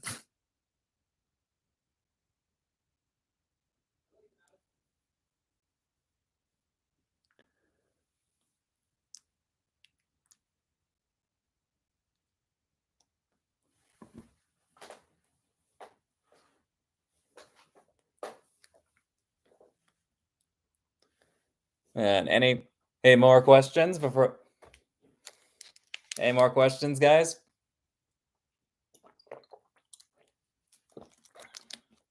Because I think I can answer a few more questions, but then I should probably get off and have lunch. I'll answer about 3 or 5 more questions. Do I get a signed copy of the book? Sure, Bobby.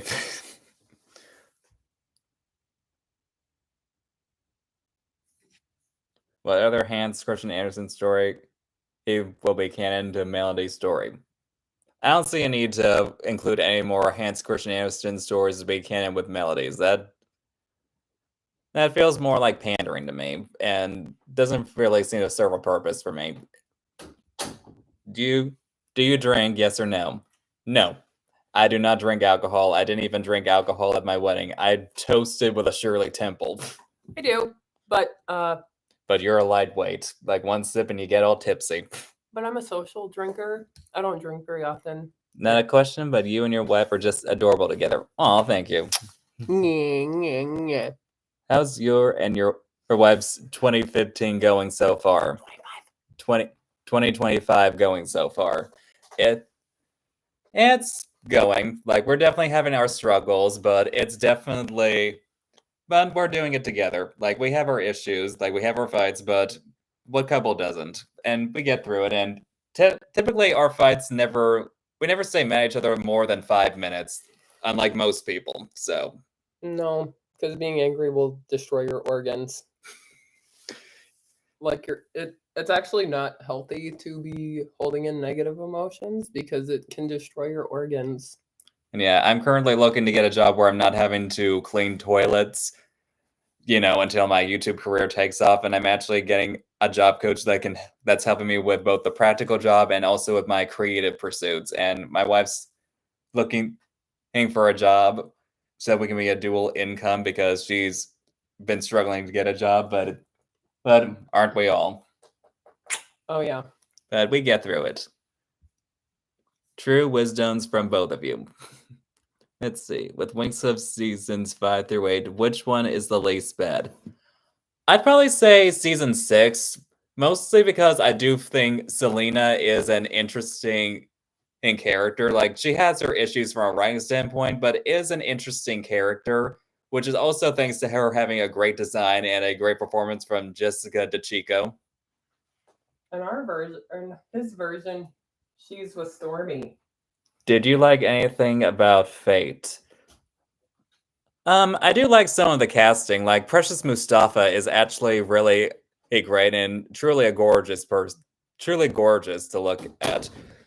Like, I wouldn't mind seeing her as Aisha in a better project or seeing her in other projects. Like, in fact, I actually did a fan casting for what my version of Disney's live action remake of Robin Hood would be, where it would be, instead of having animals, they would be humans, but it would be in a style that's similar to Brandy Norwood's Cinderella, and I casted her as Maid Marian.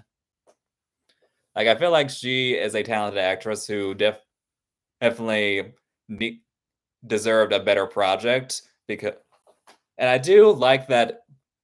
And another thing I did like was that there could be female specialists and there could be male fairies, even though they did nothing to distinguish them visually, like with the original would. Like, it felt like a wasted opportunity visually, which I guess you could argue is just budget limitations, but things with lesser budgets have still managed to find a way to differentiate things and to make things more visually interesting, and that show was just visually dull.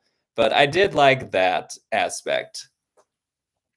Okay, I think we have time for like 2 or 3 more questions. Then I really should get off and eat because I'm starting to get a headache from not eating anything. Why didn't they have Flora in season 1, and why didn't they cast a plus-size Latina? Because they do exist. Originally, Flora was Tara was actually Flora. Like, there actually was some video proof of them having this character be that the actress was auditioning for Flora. So they did intend to have a white woman play Flora. But I guess they realized that they'd be in trouble, and that video has since been deleted, but it did exist. Like, and as for the whole not hiring a plus-size Latina, I can't judge the actress's performance because I have not seen season 2, but it is not. But I wouldn't mind a plus-size woman playing Flora, especially since in my redesigns I gave her the body of Chell from The Road to El Dorado. So as for why they didn't hire a plus-size is Latina, probably because they feel like women need to just be in one box. Like, a person can't be plus size and a person of color. They can't be a person of color and also be autistic or neurodivergent in some way. Like, they're always just trying to put people, specifically women, in one box.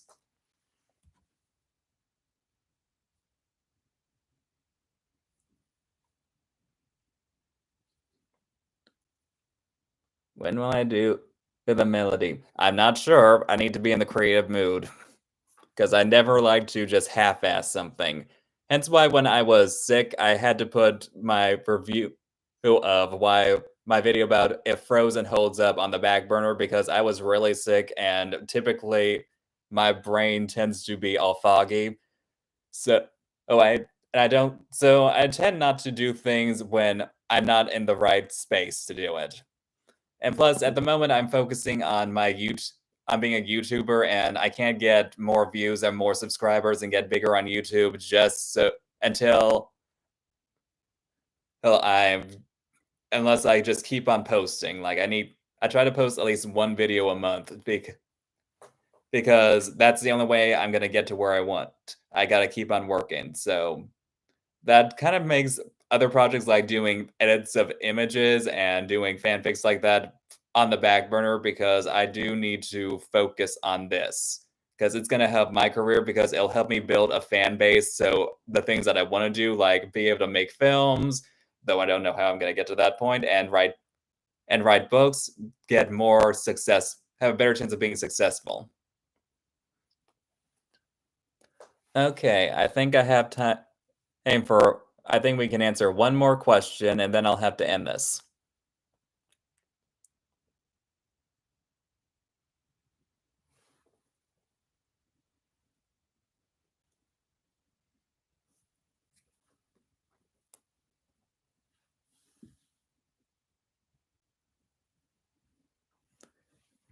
If I say you remind me of the Babe, will you get that reference?